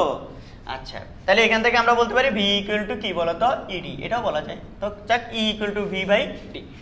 এখন আমাদের এই প্রাবল্য অন্যভাবেও বের করা যায়। এইটার মধ্যে দেখো একটা জিনিস মনে রাখবে, এটা তোমাদের হচ্ছে সেখানে বলা নাই, কিন্তু আমি একটু চার্জ ঘনত্ব বলে একটা টার্ম আছে, চার্জ ঘনত্ব যেটাকে সিগমা দ্বারা প্রকাশ করে। এই সিগমা হচ্ছে হলো কিউ বাই এ, তাইলে এটার জন্য এই ভিতরে চার্জ ঘনত্ব হচ্ছে হলো কিউ বাই এ, সরি হ্যাঁ কিউ বাই এ। তো এই কিউ বাই এ চার্জ ঘনত্ব যেটা আছে এটা আবার হচ্ছে হলো আমাদের একটু মাথায় রাখতে হবে, এখান থেকে কথা বুঝিও কিন্তু। আমাদের এই চার্জ ঘনত্ব সিগমা ইকুয়াল টু হচ্ছে কিউ বাই এ। তো কিউ আমরা যদি জানি, পাতের ক্ষেত্রফল যদি জানি, তাহলে সিগমা বের করতে পারবো না? পারবো। আবার সিগমা দেওয়া থাকলে এখানে যে কোনোটা বের করা যাবে। আচ্ছা, এটা একটা জিনিস চার্জ ঘনত্ব একটা ব্যাপার আসলো, এটা চার্জ ঘনত্ব বা আধান ঘনত্ব বা আধানের তলমাত্রিক ঘনত্ব বলে এটাকে, কিউ বাই এ, একক ক্ষেত্রফলে যে পরিমাণ চার্জ জমা আছে। এরপরে আচ্ছা আমাদের আরো একটা টার্ম আসবে এখানে, হচ্ছে এই জায়গায় এই চার্জের জন্য প্রাবল্য। দেখো এই পাতগুলাকে এই মধ্যবর্তী দূরত্বের তুলনায় অনেক বড় হবে এগুলা দৈর্ঘ্য, যার কারণে এগুলাকে আমি অসীম দৈর্ঘ্যের পরিবাহী তার বলতে পারি, পাত বলতে পারি, অসীম দৈর্ঘ্যের পরিবাহী পাত। তার এবং পাত এই কথাটা আমার এক্সচেঞ্জ হয়ে যাচ্ছে, তোমরা একটু বুঝিও কোনটার কথা বলতেছি। দেখো অসীম দৈর্ঘ্যের দুটা পরিবাহী পাত, এদের মধ্যখানে দেখো অসীম পরিবাহীর যেই পাশে চার্জ থাকে, যদি চার্জ দুই পাশে থাকে তাহলে তো ভালো, যদি এক পাশে চার্জ রাখি তাইলে ওর ওই পাশের যে কোনো বিন্দুতে তড়িৎ প্রাবল্য ই, তাহলে দেখো তো তড়িৎ প্রাবল্য ই হচ্ছে হলো সিগমা বাই 2 এপসাইলন নট। এটা যদি বায়ু মাধ্যম না হয়ে অন্য মাধ্যম হয় তাহলে এর হবে এখানে একটা কে আসবে, ঠিক আছে? তো আমরা এখানে এটা শূন্য মাধ্যম বা বায়ু মাধ্যম এটা ধরতেছি। তাহলে বলো এই পাতের জন্য এখানে হচ্ছে হলো আমরা ধরে নিচ্ছি এই যে পাতগুলার মধ্যবর্তী, এই যে পাতগুলার এই পৃষ্ঠে হচ্ছে হলো কি আছে, চার্জ আছে। যখন তুমি সমপরিমাণে দুইটার পাতের মধ্যে পাবে চার্জ দিবা, এটা প্লাস কিউ এটা মাইনাস কিউ, তখন চার্জগুলো সব ভিতরের পৃষ্ঠে অবস্থান করবে, ঠিক আছে? তো এটার জন্য এই ভিতরে এদের দুজনের মাঝখানে এখানে প্রাবল্য হবে ই। তাহলে কিউ ওয়ান চার্জের জন্য দেখো, কিউ চার্জের জন্য প্লাস কিউ, এই যে প্লাস কিউ চার্জের জন্য কোথায় পাতদ্বয়ের মধ্যবর্তী স্থানে কথাটা লিখবা, E one equal to sigma by 2 epsilon naught. Sigma one কেন লিখলাম না, কারণ এবার মাইনাস কিউ চার্জের জন্য কোন দিকে বলো তো, মাইনাস কিউ চার্জের জন্য ই টু হবে কত, এই এখানে একটা বিন্দু ধরলাম আর কি, যে ওর জন্য ই ওয়ান। দেখো সবাই আমি যদি এই জায়গায় একটু হালকা করে মুছে নেই, এই জায়গায় একটু বোঝাচ্ছি আমি তোমাদেরকে। দেখো ওর জন্য এখানে যদি আমি প্রাবল্য বের করি, এই প্রাবল্যের মানটা হচ্ছে হলো এই যে ই ওয়ান। ধরো এর জন্য এখানে একটা প্রাবল্য চিহ্নিত করে এই যে ই ওয়ান। আচ্ছা দিকটা কেন দেখে দিলাম, দিক তো এখন আমি ডিসাইড করি নাই, এখানে ই ওয়ান ওর জন্য ই ওয়ান, আর ওর জন্য এখানে একটা প্রাবল্য আছে না, সেটা হচ্ছে হলো কি ধরো ই টু। দিকটা আমি দেখাবো, এখানে হচ্ছে ধরো ই টু আছে। এবার ই ওয়ানের দিক কোন দিকে হবে, ই টুর দিকে হবে। কোথাও প্রাবল্য বের করার অর্থ কি, মনে মনে ওখানে কি +1 কুলম্ব চার্জ আছে ধরে নিতে হবে। তাইলে এই প্লাস চার্জ, এই প্লাস 1 কুলম্ব চার্জকে কি করবে বলো তো, এদিকে বিকর্ষণ করবে, ঠেলা মারবে, তাহলে এটার দিক হবে এদিকে। আর মাইনাস চার্জ, এই প্লাস 1 কুলম্ব চার্জকে এখান থেকে কি করবে বলো তো, নিচের দিকে টান মারবে, মাইনাস চার্জ নিচের দিকে টান মারবে, তাহলে এদিকে হবে E2। E1 এবং E2 দুজনের কি দিক সেম দিকে, এবং সেটা অবশ্যই প্লাস চার্জ থেকে মাইনাস চার্জের দিকে হবে, দোনোটার দিকে দিকে। তাইলে এই দেখো, এবার আসো এই পাতের জন্য এই হচ্ছিল এখানে প্রাবল্য কত, E2 মান, তাও সিগমা বাই 2 এপসাইলন নট। তুমি বলো স্যার কেন স্যার সিগমা? সেম দেখো, সেম চার্জ সেম ক্ষেত্রফল, এই জন্য দোনোটার সিগমা কি হবে, সেম হবে, এই জন্য সিগমা বাই 2 এপসাইলন নট। এবার আসো এই যে পাতদ্বয়ের মধ্যবর্তী স্থানে, পাতদ্বয়ের সকল বিন্দুতে, এখানে দেখবা সবগুলা বিন্দুতেই সেম প্রাবল্য, E1 ও সেম, E2 ও সেম। সেম মানে দোনোটা সেম না, দোনোটা সেম, হ্যাঁ ঠিক আছে দোনোটা সেম। এটা E1 ও এই পাতের জন্য এখানে প্রাবল্য যা, এখানে প্রাবল্য তা, এখানে প্রাবল্য তা। আবার এই পাতের জন্য এখানে প্রাবল্য যা, এখানে তা, এখানেও তা। মানে প্রত্যেকটা বিন্দুতেই, এই যে ভিতরে প্রত্যেকটা বিন্দুতেই হচ্ছে প্রাবল্য কি থাকবে, সেম থাকবে। এই সূত্রগুলো আমরা পড়াই নাই আগে, আমি আজকে জাস্ট বললাম, তোমরা মাথায় রাখো, এগুলো পরবর্তীতে আমরা চ্যাপ্টার লাস্টের দিকে আমরা ইনশাল্লাহ পড়বো। গাউসের সূত্র যখন পড়বো তখন হচ্ছে কি এগুলো নিয়ে আলোচনা করব। তাহলে আজকে এটা জাস্ট এমনি মনে রাখবা। জাস্ট অন্য মাধ্যম হলে তখন কিন্তু এপসাইলন নটের সাথে একটা কি আসতো, কে আসতো, আর কিছুই না। পাতদ্বয়ের মধ্যবর্তী স্থানে সকল বিন্দুতে ই প্রাবল্য, তাহলে যেহেতু দোনো প্রাবল্য ভেক্টর রাশি, কিন্তু তারা একই লাইন বরাবর একই দিকে কাজ করলে তাদের যোগফলটাই তাদের লব্ধি। তাহলে বলো তো এটা E1 প্লাস কি হবে, E2, তাহলে এটা লব্ধি। তাহলে এটা কত আসে দেখো তো, sigma by 2 epsilon naught plus sigma by 2 epsilon naught. তাহলে এটা কত হবে তোমরা আমাকে বলো তো। এটা আমি দেখতে পাচ্ছি উপরে 2 সিগমা, নিচে হচ্ছে 2 এপসাইলন নট, 2 কাটা, তাহলে থাকে কি এই দেখো সিগমা ডিভাইড বাই কি এপসাইলন নট। অর্থাৎ কি দাঁড়াইলো, আমি যদি এখানে আরেকটা দাগ টেনে এভাবে নেই, তাহলে দেখো সুতরাং এই যে পাত দুইটার সমান্তরাল পাত ধারকের মধ্যবর্তী স্থানে এখানে কিন্তু চার্জগুলো সঞ্চিত, মানে দুই পাতে চার্জ সঞ্চয়ের মাধ্যমে এখানে কিন্তু শক্তি সঞ্চিত করে রাখে। এখন এই যে শক্তি সঞ্চিত করে, এখানে তড়িৎ ক্ষেত্র আছে, এদের যেহেতু পাত দুইটার মধ্যে বিভব পার্থক্য আছে, এটা উচ্চ বিভব এটা নিম্ন বিভব, এবং এদের মধ্যবর্তী একটা দূরত্ব আছে, সেই প্রাবল্যের মানটা আমি বলছি E=B/D। কিন্তু আবার আমি যদি হচ্ছিল সিগমার মাধ্যমে, মানে চার্জ ঘনত্বের বা আধান ঘনত্বের মাধ্যমে হচ্ছিল প্রাবল্যটাকে প্রকাশ করি, তাহলে প্রাবল্যটা হবে E= হচ্ছিল এই যে এখন বাইর করলাম sigma divide by epsilon naught. এই আমরা বলতে পারি না সিগমা মানে sigma divide by epsilon naught যদি E হয়, তাহলে আমি E এখানে বসাইতে পারি। তাহলে সুতরাং বলো তো V = কি দাঁড়াবে, sigma divide by epsilon naught D। আবার সিগমা = আমরা কি বলছি, এই যে Q/A, তাহলে Q/A ডিভাইড বাই হচ্ছিল এপসাইলন নট D। তাইলে আমি দেখতে পাচ্ছি এখানে হচ্ছে হলো D তো আছে উপরে, তাইলে এটা দেখো এটা উপরে গুণ হয়ে QD/A, এটার 1টা হচ্ছে হলো কি উপরে চলে যাবে 1 ডিভাইড বাই এপসাইলন নট। তাইলে জিনিসটা দাঁড়াচ্ছে QD/A এপসাইলন নট। তাহলে আমাদের এখানে বিভব দেখো, এই পাত দুইটার মধ্যবর্তী স্থানে বিভব বের করার, যদি আমি চার্জের মানটা কিউর মান, যে কোনো একটা কিউর মান জানি, এবং পাতদ্বয়ের মধ্যবর্তী দূরত্ব জানি, এবং পাতগুলোর ক্ষেত্রফল জানি, তাহলে এদের মধ্যবর্তী বিভব পার্থক্য বের করতে পারবো। তাহলে আমাকে এটা কিন্তু আমি একটা সূত্র হিসেবে ব্যবহার করতে পারবো না? সবাই বুঝতেছো? দেখিও এটা পাওয়ার পর আমি যদি এখন সবাই একটু খেয়াল করো প্লিজ, এখন এটার মধ্যে হচ্ছে হলো আমি যদি এটাকে ছিল ওই যে আমরা C = কি Q/V, তাহলে এখানে Q divide by V, V কত QD ডিভাইড বাই হচ্ছে হলো কি A এপসাইলন নট। এখানে Q কাটাকাটি চলে যাবে, তাইলে এটা হবে এপসাইলন নট A/D, এই যে C। শূন্য মাধ্যমে সমান্তরাল পাত ধারকের ধারকত্ব কি বলতো, এপসাইলন নট A/D। এটা যদি শূন্য মাধ্যম ব্যতীত অন্য মাধ্যম হয়, তাইলে জাস্ট এই জায়গায় একটা করে কে আসবে, একটা করে যখন কে আসবে তখন এখানে একটা কি কে থেকে যাবে। এটা সহ যখন আমি হচ্ছে কি এখানে বসাবো, তখন এই কেটা থেকে যাবে, তখন এই যে এখানে এপসাইলন নটের পাশে এটা কেটা থেকে যাবে, তো লাস্টে এটা আসবে হচ্ছে কি এরকম, দেন এটাও আসবে হচ্ছে এই যে এখানে কেটা থেকে যাবে, এখানে হচ্ছে epsilon naught K A divide by D হবে। যদি পাত দুইটার মধ্যবর্তী স্থানে শূন্য মাধ্যম বা অন্য কোনো পরাবৈদ্যুতিক ধ্রুবক বিশিষ্ট পদার্থ থাকে। কে এটা হচ্ছে পরাবৈদ্যুতিক ধ্রুবক। পরাবৈদ্যুতিক ধ্রুবক কি করে? ধারকের ধারকত্ব বৃদ্ধি করে। ঠিক আছে, তো আমাদের এই জায়গায় কিন্তু হচ্ছে হলো কি, আমরা কুলম্বের সূত্র যখন পড়াইছি তখন পরাবৈদ্যুতিক ধ্রুবক সম্পর্কে বেশ কিছু কথা, পরাবৈদ্যুতিক মাধ্যম এবং পরাবৈদ্যুতিক ধ্রুবক সম্পর্কে অনেক কথাবার্তা বলছি।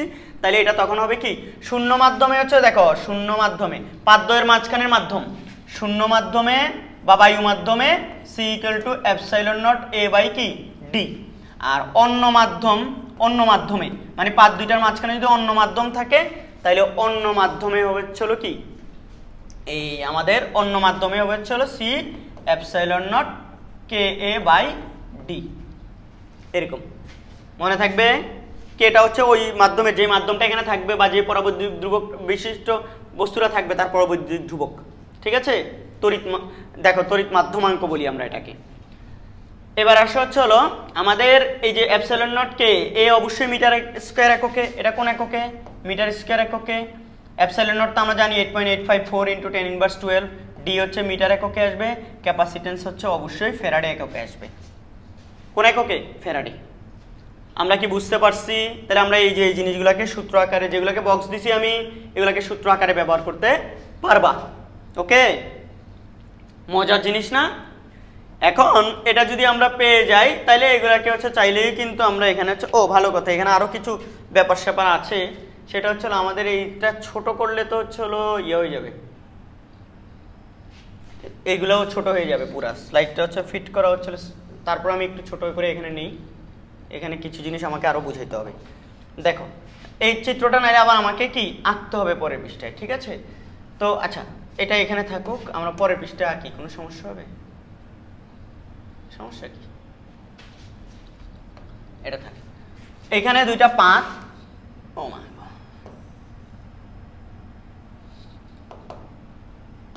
দেখো দুইটা পাত আমি যদি হচ্ছে হলো এখানে নিয়ে নিই,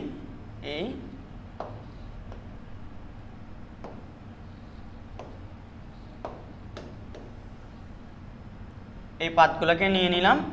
পাতগুলোর মধ্যবর্তী দূরত্ব হচ্ছে হলো আমাদের ডি। ঠিক আছে, এখানে প্লাস কিউ পরিমাণ চার্জ জমা হয়েছে, এখানে মাইনাস কিউ পরিমাণ। এটার ক্ষেত্রফল এ, এটার ক্ষেত্রফল এ। পাতগুলো যদি বারবার বলছি, পাতগুলো যদি হচ্ছে হলো দৈর্ঘ্যপ্রস্থ দেওয়া থাকে তাহলে হচ্ছে দৈর্ঘ্যপ্রস্থ গুণ করে হচ্ছে ক্ষেত্রফল বের করে নিবা। পাতগুলো যদি বৃত্তাকার হয় তাহলে পাই আর স্কোয়ার দিয়ে হচ্ছে কি পাতগুলোর ক্ষেত্রফল বের করে নিবা। যদি পাতগুলো বর্গাকার হয় তাহলে এক বাহুর দৈর্ঘ্য দিয়ে দৈর্ঘ্য স্কোয়ার করে তখন হচ্ছে ক্ষেত্রফল বের করে নিবা। আর যদি প্রশ্নে ডিরেক্ট দেওয়া থাকে তো থাকলো, তাহলে আর কি, তো এখন বের করা লাগবে না। দেখো ডি, এখানে আমরা সব ভিতরের সকল বিন্দুতে ই আমরা জানি কত, এখানে আজকে পড়লাম সিগমা বাই এপসাইলন নট। ঠিক আছে, যেটা হচ্ছে হলো কিসের সমান? ভি বাই ডি এর সমান, এটা আমরা জানি। আজকে একটু আগে আমি এগুলা এখানে সব তোমাদেরকে বিস্তারিত পড়ালাম। এখন দেখো পরীক্ষায় এটা আমাদের বইগুলোতে দেখবা যে এরকম জিনিস অতটা আলোচনা করে না, দুই একটা বইয়ে থাকতে পারে, যে একটা প্লেটের উপর এখানে এইটা এই কিউ চার্জটা এই পাতটা এই পাতের উপর একটা বল প্রয়োগ করবে না? অবশ্যই করবে, কারণ ওর জন্য ওর উপর একটা বল থাকবে, আবার ওর জন্য ওর উপর বল থাকবে একটা। যেহেতু এটা প্লাস এটা মাইনাস, এদের মধ্যকার বলটা পারস্পরিক বলটা কি আকর্ষণধর্মী হবে। এই পারস্পরিক বলটা এক পাতের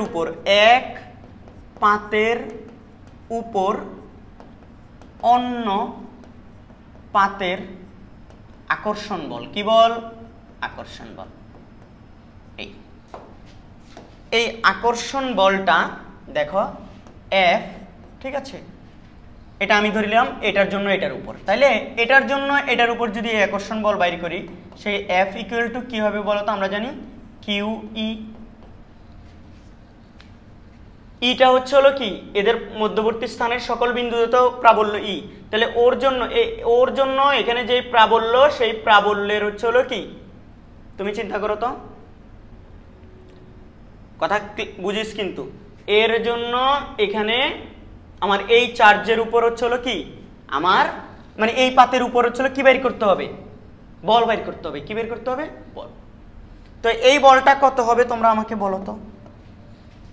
এখানে আমাদের যে ইয়াটা আছে ওর জন্য ওর জন্য কি ওর উপর যে বল, তো এখানে আমাদের এই জায়গায় তড়িৎ ক্ষেত্রের মান কত? ই এর সমান। সেই ই ইকুয়াল টু, খেয়াল করো এটা পারস্পরিক বল কিন্তু বারবার বলছি, ই ইকুয়াল টু কিউকে রেখে ই ইকুয়াল টু কি আমরা এই যে epsilon sigma by epsilon naught জানি না, সিগমা বাই কি এপসাইলন নট জানি। আচ্ছা দেখো এখানে আমি একটু কথাবার্তা বলি, কিউ সিগমা হচ্ছে হলো কি Q by A divide by হচ্ছে হলো কি এপসাইলন নট, ঠিক আছে। তাহলে এখান থেকে দেখো তো কিউ স্কোয়ার, তাহলে এটা দাঁড়াচ্ছে হলো Q square by epsilon naught A, এরকম কিছু দাঁড়াচ্ছে না, এরকম কিছু দাঁড়াচ্ছে। তাইলে পারস্পরিক বল এফটা এরকম দেখা যাচ্ছে, দেখা যাচ্ছে না এরকম। দেখো এখানে একটু কাহিনী আছে, এটা কি আসলেই এটা হবে মানে কিউ স্কোয়ার বাই এপসাইলন নটে এই পাতের জন্য, যখন এই পাতের উপর কি বল বাইর করছি, তো এই পাতের জন্য এর উপর বল, তাইলে এখানে প্রাবল্য কি মোটটা হবে নাকি হচ্ছে এই পাতের জন্য এখানে যে প্রাবল্য সেটা, দোনোটা পাতের জন্যই তো এদিকে প্রাবল্য হচ্ছিল সিগমা বাই 2 এপসাইলন নট, এর জন্য এদিকে এর উপর হচ্ছিল প্রাবল্য sigma by epsilon 2 epsilon naught, এর জন্য এর উপর প্রাবল্য, এই যে এগুলো আর কি দেখো এই যে এই না, কথা বুঝিও। তাইলে আমাদের এখান থেকে আমাদের এটা হচ্ছে অ্যাকচুয়ালি আসলে সিগমা বাই 2 এপসাইলন নট, মানে এই পাতের জন্য এখানে প্রাবল্য। তাইলে আমাদের জিনিসটা দাঁড়াবে হচ্ছে হলো কি বলতো, এই যে এই 2, এখানে একটা 2 আসবে আর কিছুই না স্যাররা, 2 এপসাইলন নট থাকবে 2, এই যে দেখো Q square by 2 epsilon naught A, অন্য মাধ্যম যদি হয় এখানে তাহলে 2 এপসাইলন নট কে হবে, Q square by 2 epsilon naught K. এইবার আসো, তাহলে এক পাতের জন্য অন্য পাতের, এই পাতের জন্য এই পাতের উপর, এই পাতের জন্য এই পাতের উপর, এটাই তোমরা স্যার কেন, কারণ আমরা জানি দোনোটার জন্যই হচ্ছিল ই কি সেম সেম, আবার দোনোটার মধ্যে চার্জও সেম সেম, একটা মাইনাস একটা প্লাস, মাইনাস দ্বারা কি বুঝায়, মাইনাস দ্বারা বুঝায় এদিক থেকে এইদিকে হবে তড়িৎ ক্ষেত্রের দিকটা, ঠিক আছে। অন্যভাবে বলতে গেলে এখানে বিভব কম এখানে বিভব বেশি, তার মানে উচ্চ বিভব আর নিম্ন বিভব, এটাও বুঝায়, ঠিক আছে। এখন আমাদের এই যে এফটা পেয়ে গেলাম, তাহলে এফটা বলতে পারে এক পাতের জন্য এর জন্য এর উপর বলুক বা এর জন্য এর উপর বলুক, সবগুলোই হচ্ছে কিউ স্কয়ার বাই কি 2 এপসাইলন নট এ, এই সূত্র দিয়েই তোমরা করবা, পারবা ইনশাআল্লাহ। সোজা না সোজা। এরপরে যদি আমরা আমাদের পরবর্তী ইয়াতে যাই, আমাদেরকে বলতে পারে হচ্ছে হলো যে হচ্ছে হলো এখানে অবশ্যই ধারকটা তো অবশ্যই আমার ব্যাটারির সাথে কানেক্টেড, তো এখানে আমাকে বললো যে হচ্ছে হলো এখানে কি পরিমাণে এই ধারকের মাঝখানে এখানে যে শক্তি সঞ্চিত হয়েছে, কি পরিমাণ শক্তি সঞ্চিত হয়েছে, এটাকে কয়েকটা কনসেপ্ট থেকে তুমি করতে পারবা। আমি তোমাদের হচ্ছে হলো একটা জাস্ট হচ্ছে হলো কি কয়েকটা জিনিস, আমি এগুলো হচ্ছে বিভিন্ন ইন্ডিয়ান বই বাংলাদেশের বইয়ে সব মিলেই দেখবে যে হচ্ছে হলো কিছু কিছু বিভিন্ন ধরনের হচ্ছে হলো সলভ আছে। তো এখানে একটা জিনিস দেখো, একটা কাজের তুমি হচ্ছে এই পাত দুইটার মধ্যবর্তী বিভব পার্থক্য, ভি বিভব পার্থক্য, এদের মধ্যবর্তী বিভব পার্থক্য কত ভি, এই ভি বিভব পার্থক্য তৈরি করার জন্য তুমি এখানে কাজ করছো, মানে ব্যাটারির সাহায্যে করছো আর কি, ধরো তাহলে সেই কাজটা কত দেখো, আমরা এই কনসেপ্ট থেকে তুমি হচ্ছে ধরো এরকম এই পাত দুটোটা পাত একদম খুব কাছাকাছি, এবার পাতগুলাকে আস্তে করি তুমি হচ্ছে কি ডি দূরত্বে নিছো, ফলে তাদের দেখো ডি দূরত্বে নিলে নেওয়ার কারণে তাদের বিভব হলো ভি, কত ভি। তাহলে এই যে ভি দূরত্বে ডি দূরত্বে নিলা তুমি বিভব পার্থক্য বজায় রাখলা এদের মাঝখানে, তাহলে এক্ষেত্রে কৃত কাজ আমরা জানি W equal two F S, এরকম একটা সূত্র আছে না, এই এই এই অ্যাটেম্পটা থেকে আমরা কয়েকটা নিয়মে হচ্ছে কি এই ধারকের সঞ্চিত শক্তিটা দেখব, কারণ এগুলো হচ্ছে তোমাদের বইগুলোতে প্রপারলি সব নাই, ঠিক আছে। আমি আজকের ক্লাসে ম্যাথমেটিক্যাল টার্মে যাইতে পারবো কিনা আমি জানি না, কিন্তু থিওরিগুলো সব ভালো করে একটু কি বুঝতে হবে স্যার। তো এখানে আমরা যখন একটা পাতকে এর কাছ থেকে দূরে নিব তখন এই পাতটা ওরে নিজের দিকে টেনে ধরে রাখবে না, তো ওরে যখন সরাবো আমি মানে ওরে যেই বলে টেনে ধরে রাখছে তার বিরুদ্ধে কাজ করতে হবে আমাকে, তাহলে কত বলের বিরুদ্ধে কাজ করতে হবে, আমরা জানি একটার জন্য আরেকটার উপর আকর্ষণ বলটা হচ্ছে কত F equal to Q square by 2 epsilon naught A, তাহলে এফ এর জায়গায় কোন এফটার উপর কাজ করতে হবে, এই যে এটার বিরুদ্ধে কাজ করতে হবে 2 এপসাইলন নট এ। দেখো এস পাতগুলার মধ্যবর্তী দূরত্ব একদম নগণ্য ছিল, এদের থেকে পাতের মধ্যবর্তী দূরত্ব বাড়াইতে বাড়াইতে তুমি কত করছো ডি করছো, তাহলে দেখো তো এটা এখান থেকে যদি আমি এটাকে একটু সুন্দর করে হচ্ছিল কি লিখি, তাইলে হচ্ছিল দেখো তো এখানে কি দাঁড়াচ্ছে, এটাকে এভাবে লিখি কিউ স্কোয়ার বাই 2 ইন্টু হচ্ছিল D by epsilon naught A. তো আমরা জানি সি ইকুয়াল টু সমান্তরাল পাতধারকের ক্ষেত্রে epsilon naught A divide by D, তাইলে এই যে D by epsilon naught A এটার জায়গায় 1/c লেখা যায়, তাহলে Q square by 2 into 1/c, তাহলে সুতরাং কিউ স্কোয়ার বাই কত 2c। এইটা এই কাজ করে হচ্ছিল তুমি হচ্ছিল 5 দুইটার মধ্যবর্তী দূরত্ব ডি করছো, ডি করার জন্য হচ্ছে এখানে দেখো ডি করার জন্য তোমার হচ্ছে এই পরিমাণ কাজ করতে হয়েছে, তাইলে এটা এক্সটার্নাল এজেন্ট দ্বারা, মানে হচ্ছিল আমি বাইরে থেকে কাজ করছি, এটাই হচ্ছে হলো কি ধারকে সঞ্চিত শক্তি, ধারকে সঞ্চিত শক্তি। দেখো ধারকে সঞ্চিত শক্তি, এটাকে চাইলে তুমি ইউ দ্বারাও ডিনোট করতে পারো। এবং এটাই আমি আজকের ক্লাসে গোলীয় ধারকের জন্য বলছিলাম, এই যে গোলীয় ধারকের জন্য কিউ স্কোয়ার বাই 2c, তাইলে ওখানে হচ্ছিল সি ইকুয়াল টু, এই যে সি ইকুয়াল টু যদি তুমি কিউ বাই ভি বসাও তাহলে এটা পাবা, আর ইউ ইকুয়াল টু কি, আবার যদি হচ্ছিল তুমি কি ওই যে কিউর জায়গায় সিবি বসাও তাহলে এটা পাবা। মানে এই সমীকরণের তুমি হচ্ছিল এই সমীকরণ থেকে তুমি এটা বলতে পারো হাফ কিউ ভি, এই ইউ ইকুয়াল টু, আবার ইউ ইকুয়াল টু কি হাফ সিবি স্কোয়ার, এটাও বলতে পারো। ঠিক আছে, যখন হাফ কিউবি হাফ সিবি স্কোয়ার এগুলো বলবা তাহলে হচ্ছিল এই সবগুলাই সূত্র সেম, সবগুলোই ইউর সূত্র।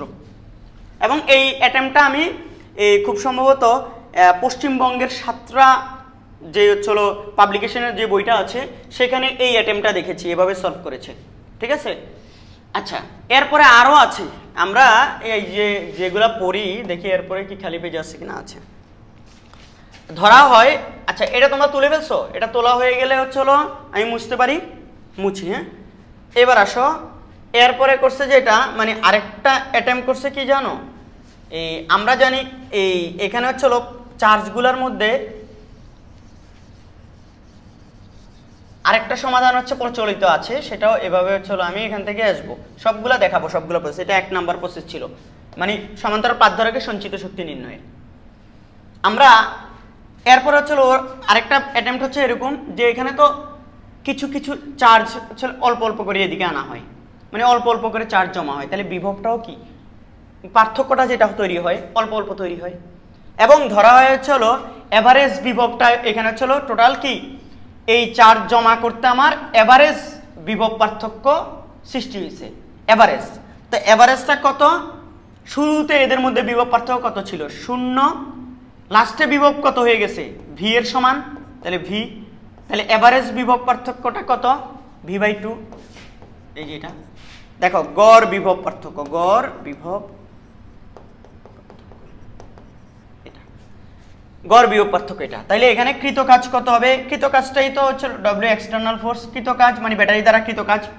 ঠিক আছে, ব্যাটারি দ্বারা কৃত কাজ এটা হবে কত W এক্সটার্নাল ইকুয়াল টু হচ্ছে কিউ ভি, না কিউ ভি, তো ভি এখানে কত v/2, তাহলে কিউ v/2। এখানে তুমি চিন্তা করো তো, এখানে গড় বিভব পার্থক্য যদি এটা হয় তাহলে হচ্ছে হলো এখানে আমরা জানি হচ্ছে হলো এটা হচ্ছে হলো কি হাফ, এই যে এখান থেকে তো তুমি বলে ফেলতে পারো হাফ কিউ ভি। এই যে এখানে একটা সঞ্চিত শক্তির আমরা সমীকরণ যেটা বলছিলাম, এই যে এখানে দেখো এই যে হাফ কিউ ভি, তো এটাই যদি হাফ কিউ ভি হয় তাইলে এটা ইকুয়াল টু আবার লেখা যাবে কি হাফ সিবি স্কোয়ার, এটা ইকুয়াল টু লেখা যাবে হচ্ছে হলো কিউ স্কোয়ার বাই কি 2c। মানে এটা হচ্ছে কিউ ভি, তো কিউর জায়গায় তুমি হচ্ছে হলো সিবি বসাও তাহলে তুমি এটা পাবা, আবার কিউর স্থির রেখে ভি এর জায়গায় তুমি কিউ বাই সি বসাও তখন এই সমীকরণটা পেয়ে যাবা। তাহলে এগুলো সবগুলোই ইউর সমীকরণ। দেখো তাহলে এটা গড় বিভব কত ধরে 0 ধরে, এই অ্যাটেম্পটাও আছে, এটাও বিভিন্ন ইয়াতে আছে, বইগুলোতে থাকতে পারে, আমাদের বাংলাদেশি বই আছে কিনা জানি না, কিন্তু এখানে হচ্ছে হলো ধরা হয় যে গড় বিভব পার্থক্য তৈরি হয়েছে। ঠিক আছে, এখানে মানে চার্জ সঞ্চয় করার জন্য বিভব পার্থক্যটা হচ্ছে হলো কি ব্যাটারির যেটা আছে ভি তার অর্ধেক কাজে লাগছে। এই যে এতক্ষণ আগেরটা দেখাইলাম কাজেরটা এবং দেখাইলাম এটা, আসলে এই দুইটা ঠিক আছে, কিন্তু এগুলার চেয়ে বেশি যৌক্তিক হচ্ছে হলো এখন যেটা করাবো সেটা। এটাও গোলীয় ধারকে করছি, অসীম থেকে কিউ পরিমাণ চার্জ এনে এনে করছি না জমা। তো আমাদের এখানে কি হচ্ছে বলতো, এখানে আমরা প্রথমে এখান থেকে কিছু চার্জ আনতেছি, এদের মধ্যে বিভব পার্থক্য কিছু তৈরি হচ্ছে, আরও চার্জ আনতেছি, কিছু বিভব পার্থক্য তৈরি হচ্ছে। প্রথম চার্জ আনতে একদম কোনো কাজ করতে হয় না, এরপরে চার্জ আনতে কিন্তু কি বলের বিরুদ্ধে কাজ করতে হচ্ছে। তো এই যে বলের বিরুদ্ধে কাজ করতে হচ্ছে, কথা বোঝো, এই ক্ষেত্রে আমাদের মানে কিউ পরিমাণ চার্জকে, ডি কিউ পরিমাণ চার্জকে আনতে কৃত কাজ DW ইকুয়াল টু হলো DQV। ভিটা তো এখানে পরিবর্তনশীল, পরিবর্তনশীল কেন, ভি তো প্রথমে শূন্য থাকে, তাই আস্তে আস্তে বাড়ে, চার্জ যত বাড়ে ভিও বাড়ে, তাই না?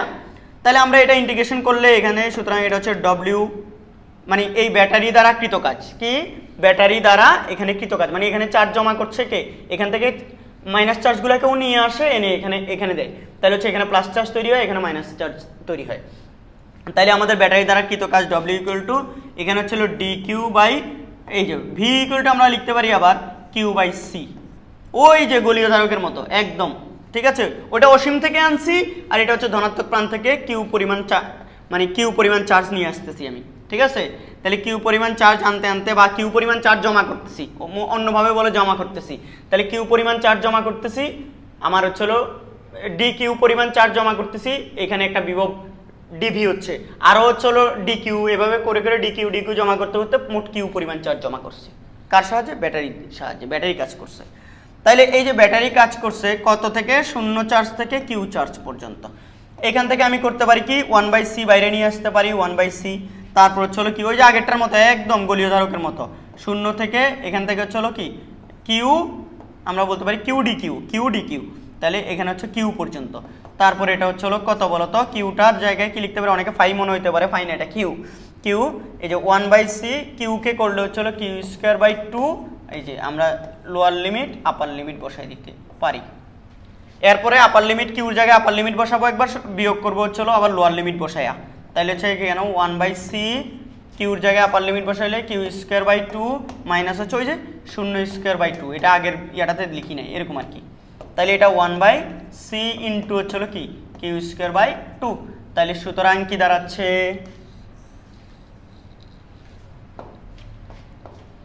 সুতরাং এই ডব্লিউটা হচ্ছে ডব্লিউ এক্সটার্নাল, যেটা মানে এক্সটার্নাল বলতে ব্যাটারি, সেটা হচ্ছে কিউ স্কোয়ার বাই 2c।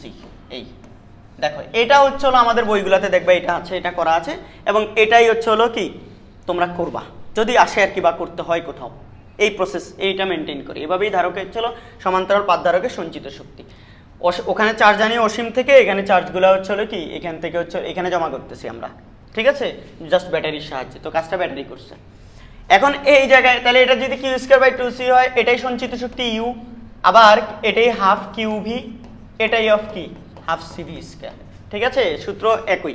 মানে আমি সমান্তরাল পাত ধারকের সঞ্চিত শক্তিটা তুমি 3টা ফর্মুলার মাধ্যমে বের করতে পারো, সেটাই বুঝাইলাম, ঠিক আছে? আচ্ছা, এবার আসা হচ্ছে আমাদের এরপরে যেটা, এরপরে হচ্ছে এখানে একটু কাহিনী আছে, এই আমরা এগুলো ইয়া করতে পারি, দেখো সেটা কি, এখানে হচ্ছে একটা জিনিস না বললেই নয়, যেটা হচ্ছে তুমি জানো কিনা জানি না, আইডিয়াল যে ক্যাপাসিটর আছে সেখানে আসলে কাজ ব্যাটারি কিন্তু এদ্দুর কাজ করে না। আমাদের এখানে তারের মধ্যে যে উত্তাপজনিত একটা ক্ষয় আছে সেটা আমরা এখানে কনসিডার করিই নেই, এই প্রসেসটার মধ্যে তারের মধ্যে উত্তাপজনিত যে ক্ষয় হয় সেটা কনসিডার করা হয় নাই। তাইলে স্যার দেখো এখানে ব্যাটারির মোট কাজ আসলে প্রকৃতপক্ষে, এটা প্রকৃতপক্ষে ব্যাটারির মোট কাজ ডব্লিউ টোটাল, এটাই হচ্ছে ডব্লিউ টোটাল যেটা হবে এটাই ধারকে জমা হওয়ার কথা। দেখো আমরা জানি এখানে হচ্ছে ব্যাটারি বিভব কিন্তু অ্যাভারেজ না, আর এখানে চার্জ জমা হয়েছে কিউ, তাইলে ওর টোটাল কৃত কাজ হওয়ার কথা হচ্ছিল কিউ ভি, কত কিউ ভি। আমরা জানি চার্জ ইন্টু হচ্ছিল কি বিভব পার্থক্য, তাইলেই তো কৃত কাজ হয়ে যায়, তাইলে এখানে কিউ চার্জ জমা করছো ভি বিভব পার্থক্য, তাহলে ব্যাটারি কর্তৃক মোট কৃত কাজ হচ্ছে এটা। কিন্তু আমাদের প্রমাণ অনুযায়ী কৃত কাজ আসছে দেখো তো হাফ কিউ ভি, দেখছো, মানে সঞ্চিত শক্তি হচ্ছে এটা, তাহলে বাকিটা কোথায় গেল? এটা কিউবি জমা হয়েছে হাফ কিউবি, তাইলে উত্তাপজনিত ক্ষয় তারের মধ্যে, রোদের মধ্যে উত্তাপজনিত ক্ষয়, এটা হচ্ছে কত? Q V minus half Q B. এটা জমা হয়েছে, এটা মোট, তাহলে এখানে কি হাফ কিউবি পরিমাণ জমা হয়েছে, হাফ কিউবি পরিমাণ লস। তাইলে এখানে হিট লস হচ্ছিল, আমি বলতে পারি হিট লস এইটা হচ্ছিল হাফ কিউবি পরিমাণ। ধারকে যেই পরিমাণ জমা হয় প্রকৃতপক্ষে ওই পরিমাণ হিট কি লস হয়। কথা কি বুঝছো? আমার এই জিনিসটা হচ্ছিল আমাদের বইগুলাতে একদমই নাই, ইগনোর করা হয়েছে। এই জিনিসটা বাস্তবে হয়, এটা জেনে রাখা দরকার, ঠিক আছে? 2022 সালে 21 সালে এইচএসসি 22 ব্যাচ যারা ছিল তাদের একটা অ্যাসাইনমেন্ট দিছিল সপ্তম উইকে, আমার এখনো মনে আছে।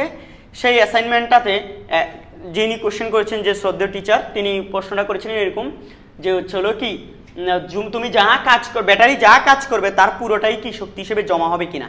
আসলে আমাদের দেশের কনসেপ্ট অনুযায়ী, মানে আমাদের এই যে হিট লস যে কাউন্ট করা হয় না, সেক্ষেত্রে ব্যাটারি কর্তৃক কৃত কাজই হচ্ছিল কি সঞ্চিত শক্তি, এটা ধরেই আমরা করি। কিন্তু প্রকৃতপক্ষে বাস্তবিক ক্যাপাসিটরে কিন্তু ব্যাটারি কাজ করে হচ্ছিল কি কিউভি, ঠিক আছে? তো এখানে কিউবির থেকে যেটা জমা হয় এটা বাদ দিলে সেটা হচ্ছে হিট লস পাই যাচ্ছি আমরা এখান থেকে, ঠিক আছে? যাক, এই জিনিসটা জানানোর দরকার ছিল। এবার আসো, এখানে কিন্তু কিছু কথাবার্তা আছে, সেটা হচ্ছে আমাদের এখানে হচ্ছে একক আয়তনে হচ্ছে ধারকে একক আয়তনে সঞ্চিত শক্তি পরীক্ষা আসে। একক আয়তনে সঞ্চিত শক্তি, সঞ্চিত শক্তি এটা অনেক ইয়ার মাধ্যমে করতে পারি আমরা। সঞ্চিত শক্তি এটাকে ই দ্বারা ডিনোট করতে পারি। তাহলে মোট সঞ্চিত শক্তি ডিভাইড বাই মোট সঞ্চিত শক্তি ডিভাইডেড বাই ক্ষেত্রফল। আচ্ছা, যেই জায়গায় স্টোর হয়েছে শক্তি। এখন আমাদের দেখো, আমাদের শক্তিটা সঞ্চিত হয়েছে কোথায় তোমরা জানো? এই যে মধ্যবর্তী এই জায়গাটাতে, এই জায়গাটাতে পাত দুইটার মধ্যবর্তী স্থানে। তো পাতগুলার ক্ষেত্রফল যা, এই যে মধ্যবর্তী স্থান যেটা আছে এটারও ক্ষেত্রফল তা না? হ্যাঁ, তা পাত দুইটার মধ্যবর্তী দূরত্বটা ডি। তাহলে বলো তো আয়তন কত? সরি, এটা হচ্ছে একক আয়তনে, তো ক্ষেত্রফল না, এটা আয়তন, ভুল বলে ফেললাম। একক আয়তনে লিখছি, এখানে হচ্ছে ক্ষেত্রফল লিখছি। মোট সঞ্চিত শক্তি আর এটা হচ্ছে ভি। এই ভিটা বিভব পার্থক্য না, এটা কি ভলিউম, এই জন্য আমি এটা ভি ভলিউম লিখে রাখছি। তো এই ভি ভলিউম দেখো, U equal to Q square by 2c লিখতে পারো, হাফ কিউবি লিখতে পারো, আমি হাফ সিবি স্কোয়ারটা লিখলাম। কেন লিখলাম? এর একটু সোজা হবে। ভি ভলিউম, আমরা জানি ক্ষেত্রফল ইন্টু হচ্ছে দৈর্ঘ্য, এটা হচ্ছে কি আয়তন, তাহলে ভি ভলিউমের জায়গায় এটি লিখতে পারি। আচ্ছা, এবার আসো আমরা হাফ সি এর জায়গায় সমান্তরাল পাত ধারকের জন্য, যেই কোনো ধারকের জন্যই তুমি কি ইউ বের করে তারপর ভলিউম দিয়ে ভাগ করলেই হবে। এটা গলীয় ধারক হোক বা যেটাই হোক, গলীয় হইলে 4/3, আয়তনটা হবে 4/3 পাই আর কিউব। তো গলীয় ধারক হইলে ওর আয়তন দিয়ে তুমি মোট সঞ্চিত শক্তিটাকে ভাগ করবা। এটা যেহেতু সমান্তরাল পাত ধারকের জন্য করতেছি, তাহলে হচ্ছে সমান্তরাল পাত ধারকের জন্য কি হবে? সি এর জায়গায় হবে এপসাইলন নট এ, অন্য মাধ্যম, শূন্য মাধ্যম ব্যতীত অন্য মাধ্যম হইলে এপসাইলন নট কে হবে বাই টি। এই যে V square, V equal two আমরা কি জানি আবার ইডি, তাহলে ইডি স্কোয়ার, নিচে হচ্ছে ডিভাইড বাই হচ্ছিল কি এডি। দেখো, এখন আমরা যদি এই জিনিসগুলো এখান থেকে ক্যালকুলেশন করে সামনে আগাই, দেখি কি দাঁড়ায়। Half epsilon naught A by D into E square D square divide by A D A D. আচ্ছা, এখানে আমাদের দেখতে পাচ্ছি এ এ কাটাকাটি চলে যাচ্ছে কা, তারপর কি আসতেছে হাফ, হাফ এটা ডি, নিচে ডি ডি স্কোয়ার, ওমা হাফ ডি, ডি গুলো সব চলে যাচ্ছে কা। এখান থেকে একটা ডি কাটলে এখানে ডি থাকে, ওই ডিটা আবার এটা দিয়ে কাটি দিলে ডি চলে গেল। তাহলে হচ্ছে ultimately half epsilon not E square. তাহলে একক আয়তনে সঞ্চিত শক্তি, এটাকে ইউ প্রাইম দিয়ে বা ই দিয়ে ডিনোট করতে পারো। ও ভালো কথা, ই দিয়ে ডিনোট করবেও না, কারণ এখানে প্রাবল্য ই বুঝাচ্ছে, এখানে তাহলে ই দিব কেমনে? এটাকে ইউ প্রাইম দিই, কি দিলাম? You prime. তাইলে এটা ইউ ই লেখা যাবে না, কারণ এখানে একটা সূত্রের মধ্যে ই আসছে।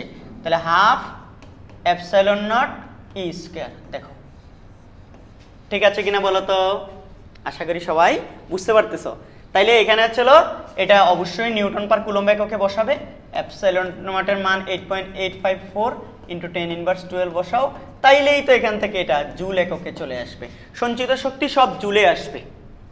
কিউ কুলম্বে বসাবা, দেখো সবসময় মনে রাখবা কিউ বসাবে কুলম্ব এককে, ভি বসাবে হচ্ছে হলো ভোল্ট এককে, আর হচ্ছে হলো এই ক্যাপাসিটেন্স বসাবে ধারকত্ব ফ্যারাডে এককে। তাইলে তোমার অবশ্যই ইউগুলা বা ইউ প্রাইমগুলা কিসে আসবে? জুল এককে আসবে, সবগুলো সূত্রের মধ্যে। মজার না? জোস কিন্তু। এবার আসো হচ্ছে হলো আমাদের আর এর পরিমাণ আরেকটা জায়গা খালি আছে দেখি। আচ্ছা, আমরা এরপরে এবার আসা হচ্ছে হলো ধারকের মাঝখানে হচ্ছে হলো এই যে বললাম অন্য মাধ্যম থাকলে এপসাইলন মানে সমান্তরাল পাত ধারকের ক্ষেত্রে আমি যদি হচ্ছে হলো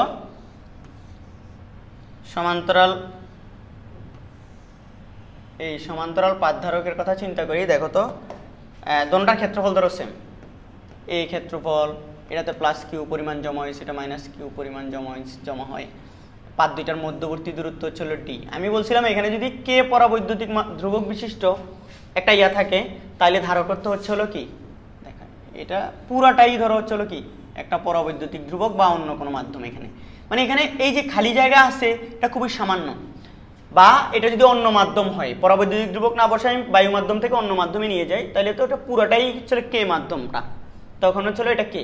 আর এখানে আমি যেটা বুঝাচ্ছি এই যে জায়গাগুলো স্পেসগুলো খুবই নগণ্য ধরলাম। এখান থেকে ক্যাপাসিটেন্স বলছিলাম আমরা epsilon naught K A by T. কিন্তু এই যে স্পেসগুলা এগুলা যদি নগণ্য না হয়, অর্থাৎ এই যে স্ল্যাব যেটা বসাইছি, ঠিক আছে, এখানে বাইরে থেকে যে হচ্ছে হলো পাতটা বসাইছি একটা, এই জিনিসটা যদি হচ্ছে পুরা ডি দখল না করে, অর্থাৎ এই যে খালি জায়গাগুলো যদি জানা থাকে, আমার খালি জায়গাগুলো কেমনে জানা থাকবে দেখো স্যার, এই যে জাস্ট এই দেখো এই যে দেখো এই যে এই জায়গাটা আমরা যদি এরকম হয়, এটা হয়, এটা স্ল্যাব, এটা কে বিশিষ্ট, এটার পুরুত্ব যদি টি হয় বা এক্স হয়, এক্সও হইতে পারে, এক্স ধরলাম, আমাদের বইগুলো টি ধরছে, এরকম হইলে এদের মাঝখানে কিন্তু সিগনিফিক্যান্ট একটা খালি জায়গা আছে। এই যে দেখো খালি জায়গা আছে। তো পরাবৈদ্যুতিক ধ্রুবকটার যদি পরাবৈদ্যুতিক মাধ্যমটার যদি পুরুত্ব বা হচ্ছে হলো যেই তুমি জিনিসটা বসাবা পরাবৈদ্যুতিক পদার্থটা, সেটার যদি হচ্ছে পুরুত্বটা দেওয়া থাকে, তাহলে তোমার তখন ধারকত্ব হয় এপসাইলন নট এ, নিচে হয় D minus T into 1-1/k। এরকম একটা সমীকরণ তোমরা আমাদের বইতে দেখবা। টিটা পুরুত্ব, কেটা হচ্ছে ওর পরাবৈদ্যুতিক মাধ্যম, ডিটা হচ্ছে হলো পাত দুইটার মধ্যবর্তী দূরত্ব, টোটাল দূরত্ব ডি, এপসাইলন নট তো শূন্য মাধ্যমে 8.854 ইন্টু 10⁻12, এ তুমি হচ্ছে এদের ক্ষেত্রফল বসাবা মিটার স্কয়ার এককে, তাইলে এখান থেকে ধারকত্ব চলে আসবে এত ফ্যারাডে। টি পুরুত্ব, ডি দূরত্ব, এগুলো হচ্ছে হলো কি মিটার এককে বসাবে, কে তো কোনো একক নাই। এই সূত্র সবাই বিভিন্ন জায়গায় দেখছো, কিন্তু এই সূত্রটা কিভাবে আসলো, কিভাবে কি হিসাব, দেখো আমরা যদি জাস্ট এভাবে চিন্তা করি, আমি এগুলা জাস্ট তোমাদেরকে জানানোর জন্য, এগুলো শেখানোর জন্য ডিটেলস আলোচনা করছি, নাইলে এগুলো আলোচনা না করলেও তো কি চলতো, তোমাদের খালি অঙ্ক করাইলে প্র্যাকটিস করাইলে হইতো। জাস্ট আমার মনে হচ্ছে এগুলো তোমাদের একটু জানা দরকার, তাই জানাচ্ছি আর কি। দেখো এখানে যারা ইঞ্জিনিয়ারিং ভর্তি পরীক্ষা দিবা তারা তো অবশ্যই জানতে হবে এগুলো। হ্যাঁ, এটার পুরুত্ব হচ্ছে টি, খালি জায়গা আছে কত তাইলে বলো তো, পুরোটা ডি হইলে টি বাদ দিলে বাকিটা হচ্ছে খালি, এটা হচ্ছে শূন্য মাধ্যম, এটা হচ্ছে হলো শূন্য, এটা শূন্য। তাইলে আমরা যদি চিন্তা করি এটাকে একটু এক পাশে বিবেচনা করলে, এটাকে যদি এইদিকে নিয়ে আসি, তাহলে এই জায়গা খালি দোনোটা জায়গায় এই পাশে আমি বিবেচনা করতে পারি, তাহলে এখানে টোটাল খালি জায়গা হচ্ছে হলো শূন্য মাধ্যম। দেখো কে মাধ্যম হচ্ছে হলো কে, এখানে দেখো কে মাধ্যম হচ্ছে হলো টি পরিমাণ, আর শূন্য মাধ্যম হচ্ছে হলো ডি মাইনাস টি পরিমাণ, তাই না? এখানে আমরা এই যে দুইটা এই জায়গার মধ্যে যে পাত দুইটার মধ্যে যে বিভব পার্থক্য, আমরা জানি ভি ইকুয়াল টু কি বলতো, ইডি। যখন এখানে একটা মাধ্যম থাকে ইটা ইউনিফর্ম থাকে, মানে হচ্ছে হলো একটাই, কিন্তু এখানে যখন মাধ্যম দুইটা, তাইলে এখানে হচ্ছে হলো ইগুলা কি ভিন্ন হবে। আবার এই মাধ্যমটা এখানে হচ্ছে সাধারণত এই পাত দুইটার মধ্যবর্তী দূরত্ব, মাধ্যমের দূরত্বটা এই যে পাই আমরা, এটা ডি, কিন্তু এখানে তো অন্য মাঝখানে একটা কে পরাবৈদ্যুতিক ধ্রুবক বিশিষ্ট একটা মাধ্যম ঢুকে গেছে, আবার শূন্য মাধ্যমও আছে। এখানে মোট বিভব পার্থক্য হবে এটার জন্য বিভব পার্থক্য প্লাস শূন্য মাধ্যমের জন্য বিভব পার্থক্য, দুইটা বিভব পার্থক্য যোগ করলে এই পাত দুটোটার মধ্যবর্তী হচ্ছিল বিভব পার্থক্য তুমি পাবে, এই পাত দুইটার মধ্যবর্তী বিভব পার্থক্য হবে। এটার জন্য একটা বিভব পার্থক্য তৈরি হচ্ছে, শূন্য মাধ্যমের জন্য একটা বিভব পার্থক্য তৈরি হচ্ছে। তাইলে আমরা এখানে দেখো তো যদি হচ্ছিল কি বলি, মোট বিভব পার্থক্য ডেল ভি বা ভি ইকুয়াল টু হচ্ছিল E1 D1, এটা ধরো শূন্য মাধ্যমের জন্য, বা হচ্ছিল কে বিশেষ পরবর্তী ধ্রুবকটার জন্য এটা হচ্ছিল কি বিভব ইডি, বা এখানে আমরা যদি বলি V1 plus V2 equal to V, কারণ এর জন্য একটা ভি আছে, শূন্য মাধ্যমের জন্য একটা ভি আছে, দুইটা ভি মিলে হচ্ছিল টোটাল বিভব পার্থক্য। তাইলে এখানে ভি এটা E2 D2, এটা ধরো হচ্ছে শূন্য মাধ্যমের জন্য, আর এটা হচ্ছে হলো কি ওই কে পরাবৈদ্যুতিক ধ্রুবক বিশিষ্ট জিনিসটার জন্য। ই হচ্ছে হলো দেখো যেহেতু এটা পরাবৈদ্যুতিক ধ্রুবক বিশিষ্ট, তাহলে আমরা জানি ই ইকুয়াল টু হবে sigma by 2 epsilon naught K, বলো ঠিক কিনা, sigma by 2 epsilon naught K. D1 কত হবে, টি এর সমান, তাহলে টি প্লাস E2 শূন্য মাধ্যমে হচ্ছে হলো কি sigma by 2 epsilon naught K হবে না, কে এর মান 1 শূন্য মাধ্যমের জন্য, তাহলে ই এটা তো আমরা জানি অলরেডি, এই যে সব পাতের জন্যই হচ্ছে হলো কি আমাদের ভালো কথা এটা 2 কেন হবে, দুইটা পাত না, তাহলে এরকম হওয়ার কথা না। ই তো হচ্ছিল কি আমাদের এখানে হচ্ছিল একটা ই হচ্ছিল ওর জন্য, একটা ই হচ্ছিল মানে কি শূন্য মাধ্যমের জন্য। এখানে আমি তো একটা পাতের জন্য বের করতেছি না, দোনোটা পাতের জন্য হচ্ছে ইয়া করতেছি। তাহলে আমাদের এখানে এটা হচ্ছিল, এটা হবে কত ডি মাইনাস টি না, খালি জায়গা আছে কত, টোটালটা ডি হইলে এটুকু যদি টি হয় তাহলে এটা, এখান থেকে আমরা যদি sigma divide by epsilon naught common নিয়ে নেই, তাইলে দেখো তো কি দাঁড়াচ্ছে, sigma by epsilon naught common নিলে কে কি কমন নেওয়া যায় না, তাইলে এখানে হচ্ছে এটা টি ডিভাইড বাই কে, আমি এখানে দেখতে পাচ্ছি প্লাস ডি মাইনাস টি, এরকম আমি এটাকে এভাবে একটা কি ইয়ে দিলাম। তো এটা যদি দেই, এরপর আমি এগুলাকে চাইলে হচ্ছে হলো একটু কি যোগ বিয়োগ মানে এভাবে লিখতে পারি না, সিগমা বাই এপসাইলন নট, আচ্ছা সিগমা হচ্ছে হলো কি কিউ বাই এ, তাইলে Q divide by epsilon naught A এভাবে লেখা যায়, আচ্ছা যাই। এরপর এখানে দেখো তো তোমরা এটা আমি যদি হচ্ছে হলো এই যে এটাকে এভাবে লিখতে পারি না, T by K plus D minus T, এভাবে জাস্ট যোগ। এরপরে যদি সুন্দর করে আমি এই লাইনটাকে একটু এভাবে লিখি, দেখো তো ভি ইকুয়াল টু হচ্ছে হলো Q by epsilon naught A, আমি এখন জাস্ট ক্যালকুলেশন করছি স্যার, ক্যালকুলেশন আর কিছু না। তাহলে দেখো এখানে আমি এটাকে যে দেখো ডিটাকে সামনে নিয়ে আসতে পারি, প্লাসের ডি মাইনাস টি, এইটাকে আগে এটাকে পরে নিয়ে আসবো, প্লাস টি বাই কে। দেখো এটা যদি করি কিউ এপসাইলন নট এ, দেখো ডি মাইনাস এখান থেকে টি যদি কমন নেই, টি কমন নিলে দেখো এখান থেকে এটা 1 মাইনাস এখান থেকে টি কমন নিলে 1 বাই কে, দেখো এরকম কিছু একটা আসলো, চমৎকার জিনিস।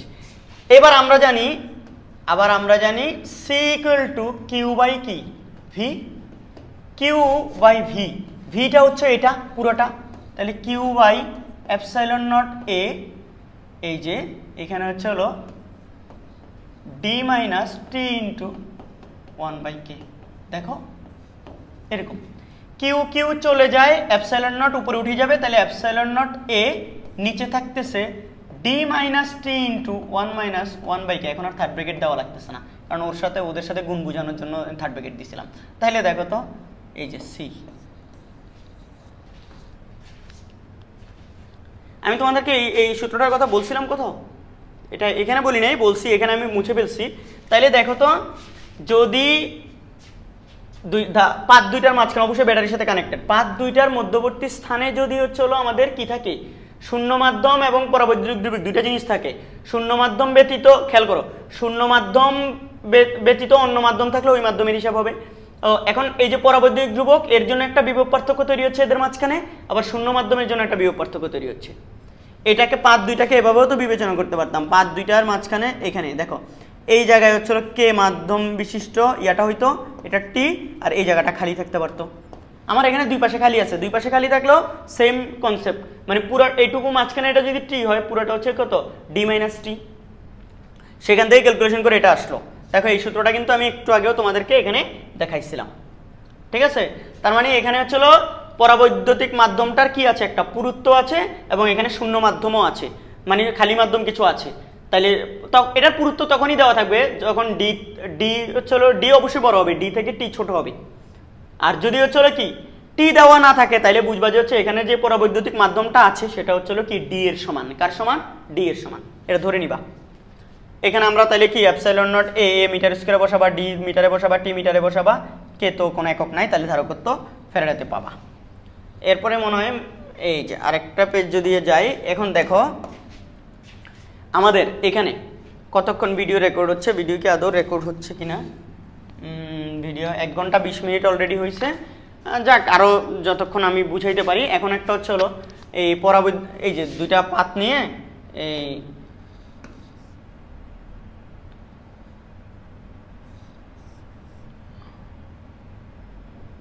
দেখো দুইটা পাত।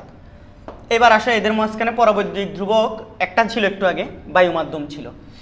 এখন ধরা হচ্ছে হলো পরাবৈদ্যুতিক ধ্রুবক দুইটা আছে, কোনো বায়ু মাধ্যম নাই। বায়ু মাধ্যম থাকলেও সমস্যা নেই, সেটাও কনসিডার করা যাবে, সেটাও আমি দেখব। ধরো বায়ু মাধ্যম টোটালি নাই, এগুলো যে স্যার মাঝখানে যে ফাঁকগুলো আছে এগুলো খুবই নগণ্য। ধরো তাহলে এটা হচ্ছে K1 এর, এটা হচ্ছে K2, এটা হচ্ছে T1 পুরুত্ব, এটা T2 পুরুত্ব, টোটালটা হচ্ছে কি ডি, টোটালটা কি ডি। তাইলে এখানে ধরে নিচ্ছি শূন্য মাধ্যম নাই বললেই চলে, ঠিক আছে। শূন্য মাধ্যম বিবেচনা করতে পারো কিন্তু যদি ডি দেওয়া থাকে এবং T1 T2 দেওয়া থাকে, এবং শূন্য মাধ্যমে বিবেচনা করা যেতে পারে। যেহেতু ধরলাম শূন্য মাধ্যম নাই, থাকলে কি হবে, আচ্ছা না থাকলে কি হবে, থাকলে ধরে করি, তাহলে না থাকলে কি হবে বলে ফেলবো। এটাতে কিউ চার্জ প্লাস, এটাতে মাইনাস কিউ চার্জ, এরকম যদি দুইটা যদি পরাবৈদ্যুতিক মাধ্যম এই পাত দুইটার মাঝখানে স্থাপন করে দেয় আর কি, ব্যাটারি তো অবশ্যই কানেক্টেড, সেক্ষেত্রে হচ্ছে হলো এটা হচ্ছে ক্ষেত্রফল এ, এটার ক্ষেত্রফল এ।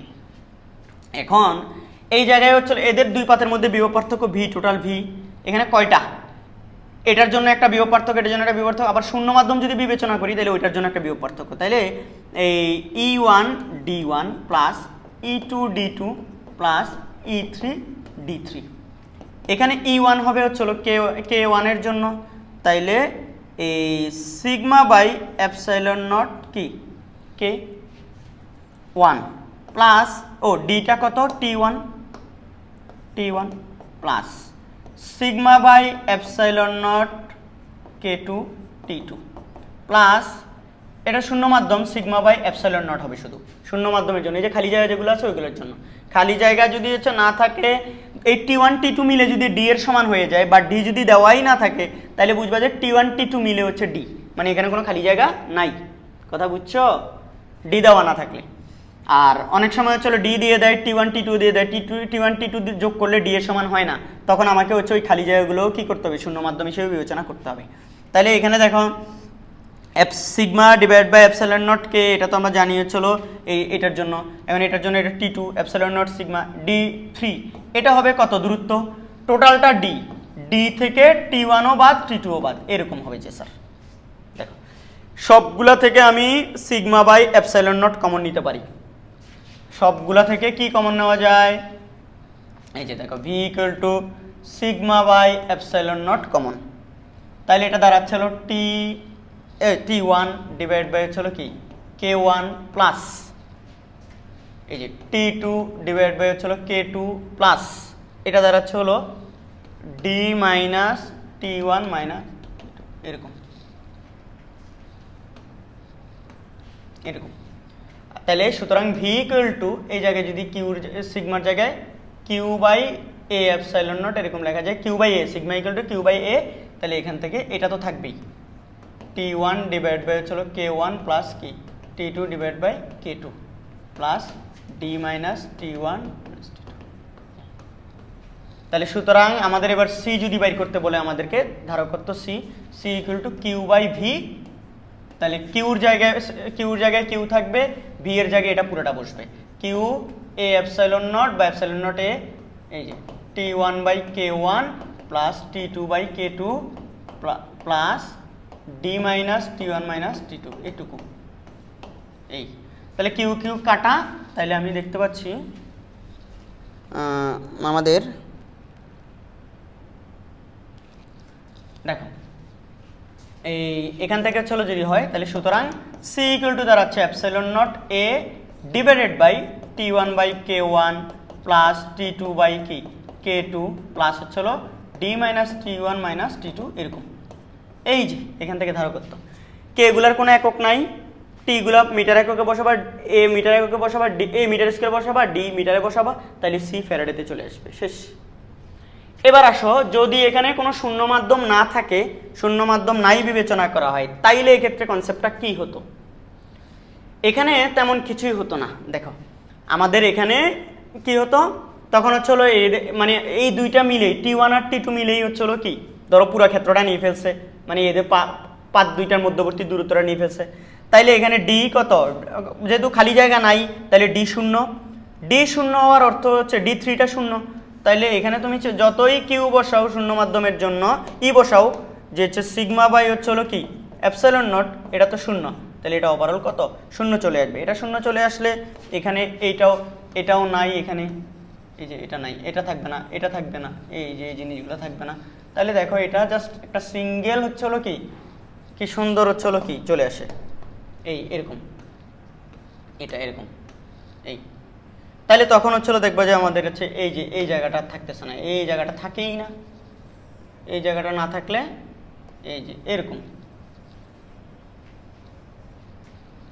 এপসাইলন নট এ, এই যে এই এটাকে এরকম দিতে পারি, এই এরকম, মানে C equal to epsilon naught A T one by K one plus T two by কে2।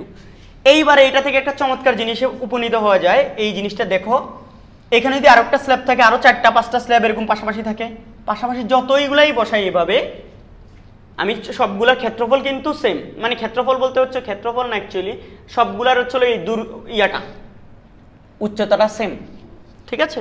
তাহলে এটা যখন আমি হচ্ছে কি টি পুরুত্বের এটা বসাচ্ছি, ও ক্ষেত্রফলও তো মনে হয় কি সেম হবে, হ্যাঁ সবগুলোর ক্ষেত্রফলও কি সেম, কিন্তু কত হচ্ছে দৈর্ঘ্যগুলো হচ্ছে কি ছোট, তাহলে ওভারঅল আয়তনটা হচ্ছে কি ভিন্ন ভিন্ন হবে।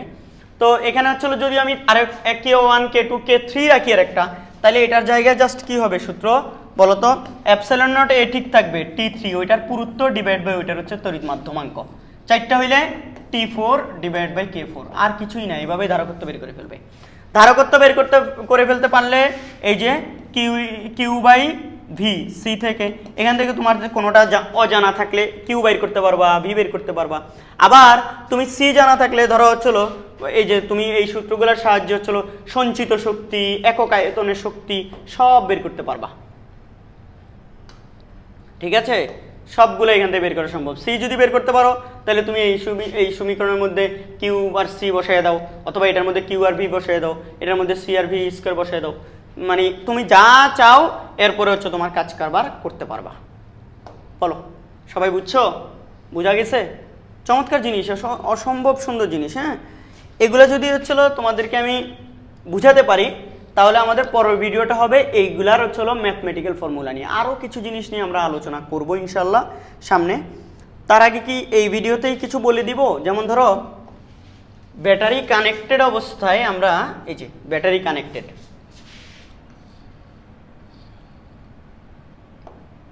দেখো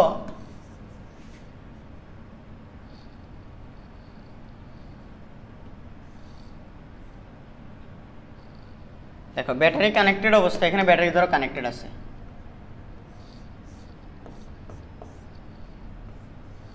অনেক সময় দেখবা হচ্ছে বলবে এটা কিউ চার্জ প্লাস, এটা মাইনাস কিউ চার্জ। দেখিও আমাদের এখানে হচ্ছে হলো এটার মধ্যবর্তী দূরত্ব ধরো টি, মধ্যবর্তী দূরত্বটা ডাবল বললো যে ব্যাটারি কানেক্টেড থাকা অবস্থায় মধ্যবর্তী দূরত্ব ডাবল করে দিলাম, মধ্যবর্তী দূরত্ব কি ডাবল করে দিছি। মধ্যবর্তী দূরত্ব যখন ডাবল করে দিও, ব্যাটারি যেহেতু কানেক্টেড তাইলে এদের দুইজনের বিভব পরিবর্তন হবে কিনা, ধরো প্রাথমিক অবস্থায় এদের দুইজনের মধ্যে বিভব পার্থক্য হচ্ছিল কি ভি, এদের ই হচ্ছিল ই, তাহলে দেখো আমাদের এখানে যেহেতু কি করে দ্বিগুণ করে দিছি, সরি দূরত্ব ধরো এবার দ্বিগুণ করলাম, কত করতেছি আমি দ্বিগুণ, মানে ডাবল করে দিব। যদি 2D করে দেই তাহলে ডিটা হয়ে যাচ্ছে এখন কত 2D, তাইলে আমাদের ডি দ্বিগুণ হয়ে গেলে সি কি হবে আমরা জানি C equal to epsilon naught A by কি ডি, তাইলে ডি যদি দ্বিগুণ হয়ে যায় সি কি হয়ে যাবে, হাফ হয়ে যাবে, মানে পূর্বের তুলনায়। এগুলো হচ্ছে ডি প্রাইম, এটা হচ্ছে সি, তাহলে সি প্রাইম হবে কত, যদি এটা দ্বিগুণ হয়ে যায় তাহলে সি বাই 2 হয়ে যাবে। ব্যাটারির বিভব কি থাকবে, সেম থাকবে, ভি প্রাইম ভি এর সমানই থাকবে, সেম, কারণ ব্যাটারি লাগানো যে, দূরত্ব দ্বিগুণ করায় ক্যাপাসিটেন্স অর্ধেক হয়ে যাবে। তারপর আরও কি, ভি যদি সেম থাকে তুমি সি প্রাইম আর ভি প্রাইম বসাই দিয়া ইউ প্রাইমও তো বাইর করতে পারো। ইউ প্রাইম ইকুয়াল টু কি হচ্ছিল বলো তো, হাফ সি ভি স্কোয়ার না, তাহলে C prime V prime square, V তো আগের মতোই আছে, খালি সিটা অর্ধেক হয়ে গেছে, সি যেহেতু অর্ধেক হয়ে গেছে, এটা যেহেতু আগের মতো আছে, তাহলে ইউও কি অর্ধেক হয়ে যাবে সঞ্চিত শক্তি, তাহলে ইউ প্রাইমটাও হবে হচ্ছে কি ইউ বাই 2, আগের চেয়ে অর্ধেক। এরকম বলতে পারে যে হচ্ছে দূরত্ব দ্বিগুণ, অর্ধেকও বলতে পারে, দূরত্ব অর্ধেক বলতে পারে, ঠিক আছে। এভাবে এগুলা সব বুঝলাম। এবার আবার অনেক সময় বলে যে হচ্ছে কি ব্যাটারি বিচ্ছিন্ন অবস্থায়, মানে ধরো তুমি এদেরকে কি করছো, এই পাত দুইটা একটু ছোট হয়ে গেছে, একটা ছোট একটা বড় হয়ে গেছে, যাক। আমাদের এখানে হচ্ছে এ, এটাও এ, এটা প্লাস কিউ, এটা মাইনাস কিউ, এদের মধ্যবর্তী দূরত্ব ধরো ডি, মধ্যবর্তী বিভব পার্থক্য হচ্ছে কি ভি। আচ্ছা ভালো কথা, এখানে যদি ভি আনচেঞ্জ থাকে, ডি ডাবল করি, তাইলে আমরা জানি ভি ইকুয়াল টু হচ্ছে কি ইডি, তাই না? তাইলে ই ইকুয়াল টু দেখো ভি বাই ডি, তো আমি ডি যদি, ভি তো আনচেঞ্জ, তাইলে হচ্ছে ভি একই থাকলে ডি যদি আমি কি ডাবল করে দেই, তাহলে ই কি হয়ে যাবে, অর্ধেক হয়ে যাবে না? ই প্রাইমটা হবে ই বাই 2, আগের তুলনায় অর্ধেক, আগের তুলনায় কি অর্ধেক হয়ে যাচ্ছে। এরপরে আসে হচ্ছে আমাদের এই জায়গায় যদি আমরা চিন্তা করি যে এটা হচ্ছে ব্যাটারি বিচ্ছিন্ন, এটা কি ব্যাটারি কানেক্টেড, ব্যাটারি যুক্ত, ব্যাটারি এখনো কি যুক্ত, ব্যাটারি যুক্ত অবস্থায় হয় এদেরকে কাছে আনবো অথবা দূরে নিব, আমি হচ্ছে দূরে নিচ্ছি, ডাবল হিসাব করতেছি। এবার ব্যাটারি বিচ্ছিন্ন অবস্থা মানে ধরো এই পাতটাকে সরে আমি এমনভাবে নিলাম যেন এদের মধ্যবর্তী দূরত্ব 2d হয়। তাহলে দেখো সি আমরা জানি এপসাইলন নট এ বাই কি ডি, যখন আমি পাত দুইটাকে চার্জিত করে তারপর ব্যাটারি ডিসকানেক্ট করে ফেলছি, মানে ব্যাটারি খুলে ফেলছি, তাহলে এদের মধ্যে চার্জ তো চেঞ্জ হবে না, তাহলে কিউ কি হবে না, unchanged, Q prime equal to Q. Q যদি আনচেঞ্জ হয়, এখানে আর কি কি আমাদের জিনিস দেখো তো, এখানে কিউ আনচেঞ্জড, তো কিউ আনচেঞ্জ হইলে এখানের দিকে জাস্ট একটু তাকাই, আমাদের যেহেতু ডি ডাবল করে ফেলছি, তাইলে হচ্ছে ক্যাপাসিটেন্স কি হয়ে যাবে, অর্ধেক হয়ে যাবে, সি প্রাইমটা হচ্ছে সি বাই 2 হবে, ক্যাপাসিটেন্স তো অর্ধেকই হবে। এইবার আসো হচ্ছে ভিটা কি হবে, ভি ভি, তো আমি যদি আমরা যদি জানি এই C equal to Q by V, তাইলে সুতরাং দেখো তোমরা, সুতরাং V equal to Q by C, Q তো সেম, তাইলে সি যদি অর্ধেক হয়ে যায়, হাফ হয়ে যায়, তাইলে এটা কি ভিটা ডাবল হয়ে যাবে না, তাহলে ভিটা হয়ে যাবে ভি প্রাইম হবে কত 2v, 2v, বিভব পার্থক্য ডাবল হয়ে যাচ্ছে, দেখো আগে যা ছিল তার কি ডাবল। তো সেম ভাবে ভি, যে আমি যদি ভি প্রাইম জানি, তাইলে এটা দেখো সি প্রাইম তো আমি জানি, তাইলে হচ্ছে কি ইউ প্রাইম হবে কি half C prime V prime, sorry V prime square, তাইলে দেখো তো সি হয়ে যাচ্ছে, দেখো হাফ হাফ হয়ে যাচ্ছে সি বাই 2, আর ভি স্কোয়ার, ভি হচ্ছে ডাবল হয়ে যাচ্ছে, তাইলে 2v স্কোয়ার, তাহলে এটা দাঁড়াচ্ছে হচ্ছে কত 4v স্কোয়ার, এখানে এটা মানে 4v স্কোয়ার, আমি যদি একটু ছোট করে নেই তাহলে আমাদের এটা দেখো হাফ সি বাই 2, আর এটা হচ্ছিল 4v স্কোয়ার, তো 2 কাটলে 2, তারপর হচ্ছিল আমি যদি দেখি যে ছিল কি half 2 into 2 C v square, half into 2 C v square, তাহলে 2টাকে সামনে এনে দিয়ে যদি হাফ সিv স্কোয়ারকে রাখি, হাফ সিv স্কোয়ার তো ইউ, 2 ইন্টু হাফ সিv স্কোয়ার, এই যে হাফ নাকি, হ্যাঁ 2 সামনে নিয়ে আসছি হাফ সিv স্কোয়ার, তাহলে 2 ইন্টু ইউ, তাহলে ইউ প্রাইমটা ডাবল হয়ে যাবে, মানে অর্থাৎ এখানে সঞ্চিত শক্তিটা কি তখন ডাবল, যদি ব্যাটারি কি মুক্ত অবস্থায় এদের মধ্যবর্তী দূরত্ব দ্বিগুণ করি। এবার তাহলে তোমরা হাফ দিয়ে কি হবে একটু চিন্তা করো, ঠিক আছে? হাফ দিয়ে কি হবে, মানে যদি দূরত্ব তুমি দ্বিগুণ না করে হাফ করো তাহলে কি হবে, ব্যাটারি কানেক্টেড অবস্থায়, ব্যাটারি ডিসকানেক্টেড অবস্থায়, ঠিক আছে? তো ইটা কি হবে, ই ই ই ইকুয়াল টু আমরা দেখতে পাচ্ছি ই ইকুয়াল টু হচ্ছে হলো যে দেখো আমরা জানি ই ভি বাই ডি, ঠিক আছে? এখানে ভি কত হচ্ছে, ডাবল হয়ে যাচ্ছে, মানে বি প্রাইম ডিও কি ডাবল। তাহলে এটা দুটোটা যদি ডাবল হয় 2v ডিভাইড বাই হচ্ছে হলো 2d, তাহলে ডি ডি কাটা, তাহলে আলটিমেটলি ভি বাই ডি। তাহলে ই কি, ই প্রাইম যেটা সেটা সেমই থাকবে, সুতরাং ই প্রাইম সমান এটা তো ই এর সমান, তাহলে ই প্রাইম ইকুয়াল টু কি ই। এখানে ই প্রাইম কোনো চেঞ্জ হচ্ছে না, মানে ই চেঞ্জ হয় না, তড়িৎ ক্ষেত্র মাঝখানে তড়িৎ ক্ষেত্র চেঞ্জ হয় না। দেখো এই কন্ডিশনগুলো জানা খুবই জরুরি, আমাদের ধারক পড়তে গেলে এগুলো জানা উচিত, ঠিক আছে? এগুলা ইঞ্জিনিয়ারিং ভর্তি পরীক্ষার জন্য, বোর্ড পরীক্ষার জন্য ইম্পর্টেন্ট। এখন স্যাররা অনেক স্মার্ট হয়ে গেছে, স্যাররা অনেক বেশি জানেন, আমি সব জানি তা না, আমারও অনেক কিছু জানার মধ্যে হচ্ছে হলো কমতি থাকতে পারে, আবার হচ্ছে হলো ভুলও থাকতে পারে। অনেক সময় বলি হচ্ছে হলো কনসেপচুয়াল ভুল, আমার বোঝার ভুল। আমি নিজে ইঞ্জিনিয়ারিং পড়েছি, চুয়েট থেকে মেকানিক্যাল ইঞ্জিনিয়ারিং কমপ্লিট করেছি, আমি হচ্ছে চুয়েট 15 ব্যাচ। তো আমার ফিজিক্স আমাদের মনে হয় 3টা কোর্স করতে হয়েছিল, 3টা কত 9 ক্রেডিট মনে হয়, খুব সম্ভবত 9 ক্রেডিট ছিল, এক্সাক্ট নাই মনে নাই, ভুলে গেছি। তো ছিল 9 ক্রেডিট ছিল, ইন্টারমিডিয়েটে ফিজিক্স পড়ছি, এরপর হচ্ছে গত 10 বছর ধরে আল্লাহর রহমতে স্টুডেন্ট পড়াচ্ছি।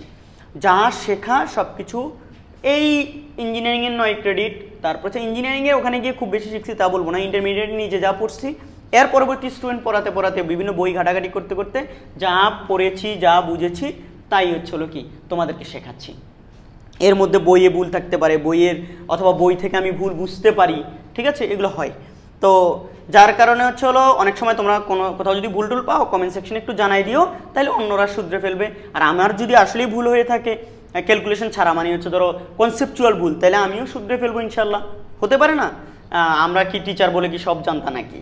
তো দেখো এখন টিচাররা মোটামুটি অনেক কিছু জানেন, যার কারণে কোশ্চেনগুলো কিন্তু এরকম এইসব জিনিসগুলো দিয়ে চলে আসতে পারে। আমার যদি কোথাও ক্যালকুলেশন ভুল হয় তাহলে তোমরা ওইটা একটু কি কারেকশন করে নিও, ওকে? তাহলে ভিডিও অলরেডি বড় হয়ে যাওয়াতে আজকে আর ম্যাথগুলো ধরলাম না, আজকে এটুকু পর্যন্ত থাকুক। আশা করতেছি তোমাদেরকে আমি মোটামুটি ভালোই হচ্ছিল ধারক সম্পর্কে আইডিয়া দিতে পারছি। তোমাদের জন্য কালকে আমার এই ধারকটা কিনতে হয়েছে, এই যে এটা আমার 70টা টাকা শেষ, 70 টাকা দিই, সবচেয়ে কম দামিটা কিনছি, বুঝছো? ওখানে দোকানদারের কাছে নাকি 120 টাকা একটা ছিল, কিন্তু ওইটা কিনি নাই। কেন বলো? আমি এটা কোনো কাজে লাগবে না, উদয় তোমাদেরকে দেখানোর জন্য কিনছি। ঢং ঢং। ঠিক আছে, সবাই ভালো থেকো, সাবধানে থেকো। আমার জন্য আর আমার আব্বু আম্মুর জন্য বেশি বেশি দোয়া করবা। আমার ফ্যামিলি মেম্বার বাকি যারা আছে তোদের ভাবির জন্যও দোয়া করিস, নাইলে আবার তো চলো এই ভিডিও যদি তোদের ভাবি দেখে তাহলে তো আমার গাইল যাবে যে হচ্ছে আপনার জন্য চাইছেন, আপনার বাপ মার জন্য চাইছেন, আমার জন্য চান নাই। তাই আমার পরিবারের সকল সদস্যদের জন্য তোমরা কি করবা? দোয়া করবা। সবাই ভালো থেকো, সাবধানে থেকো। আল্লাহ হাফেজ।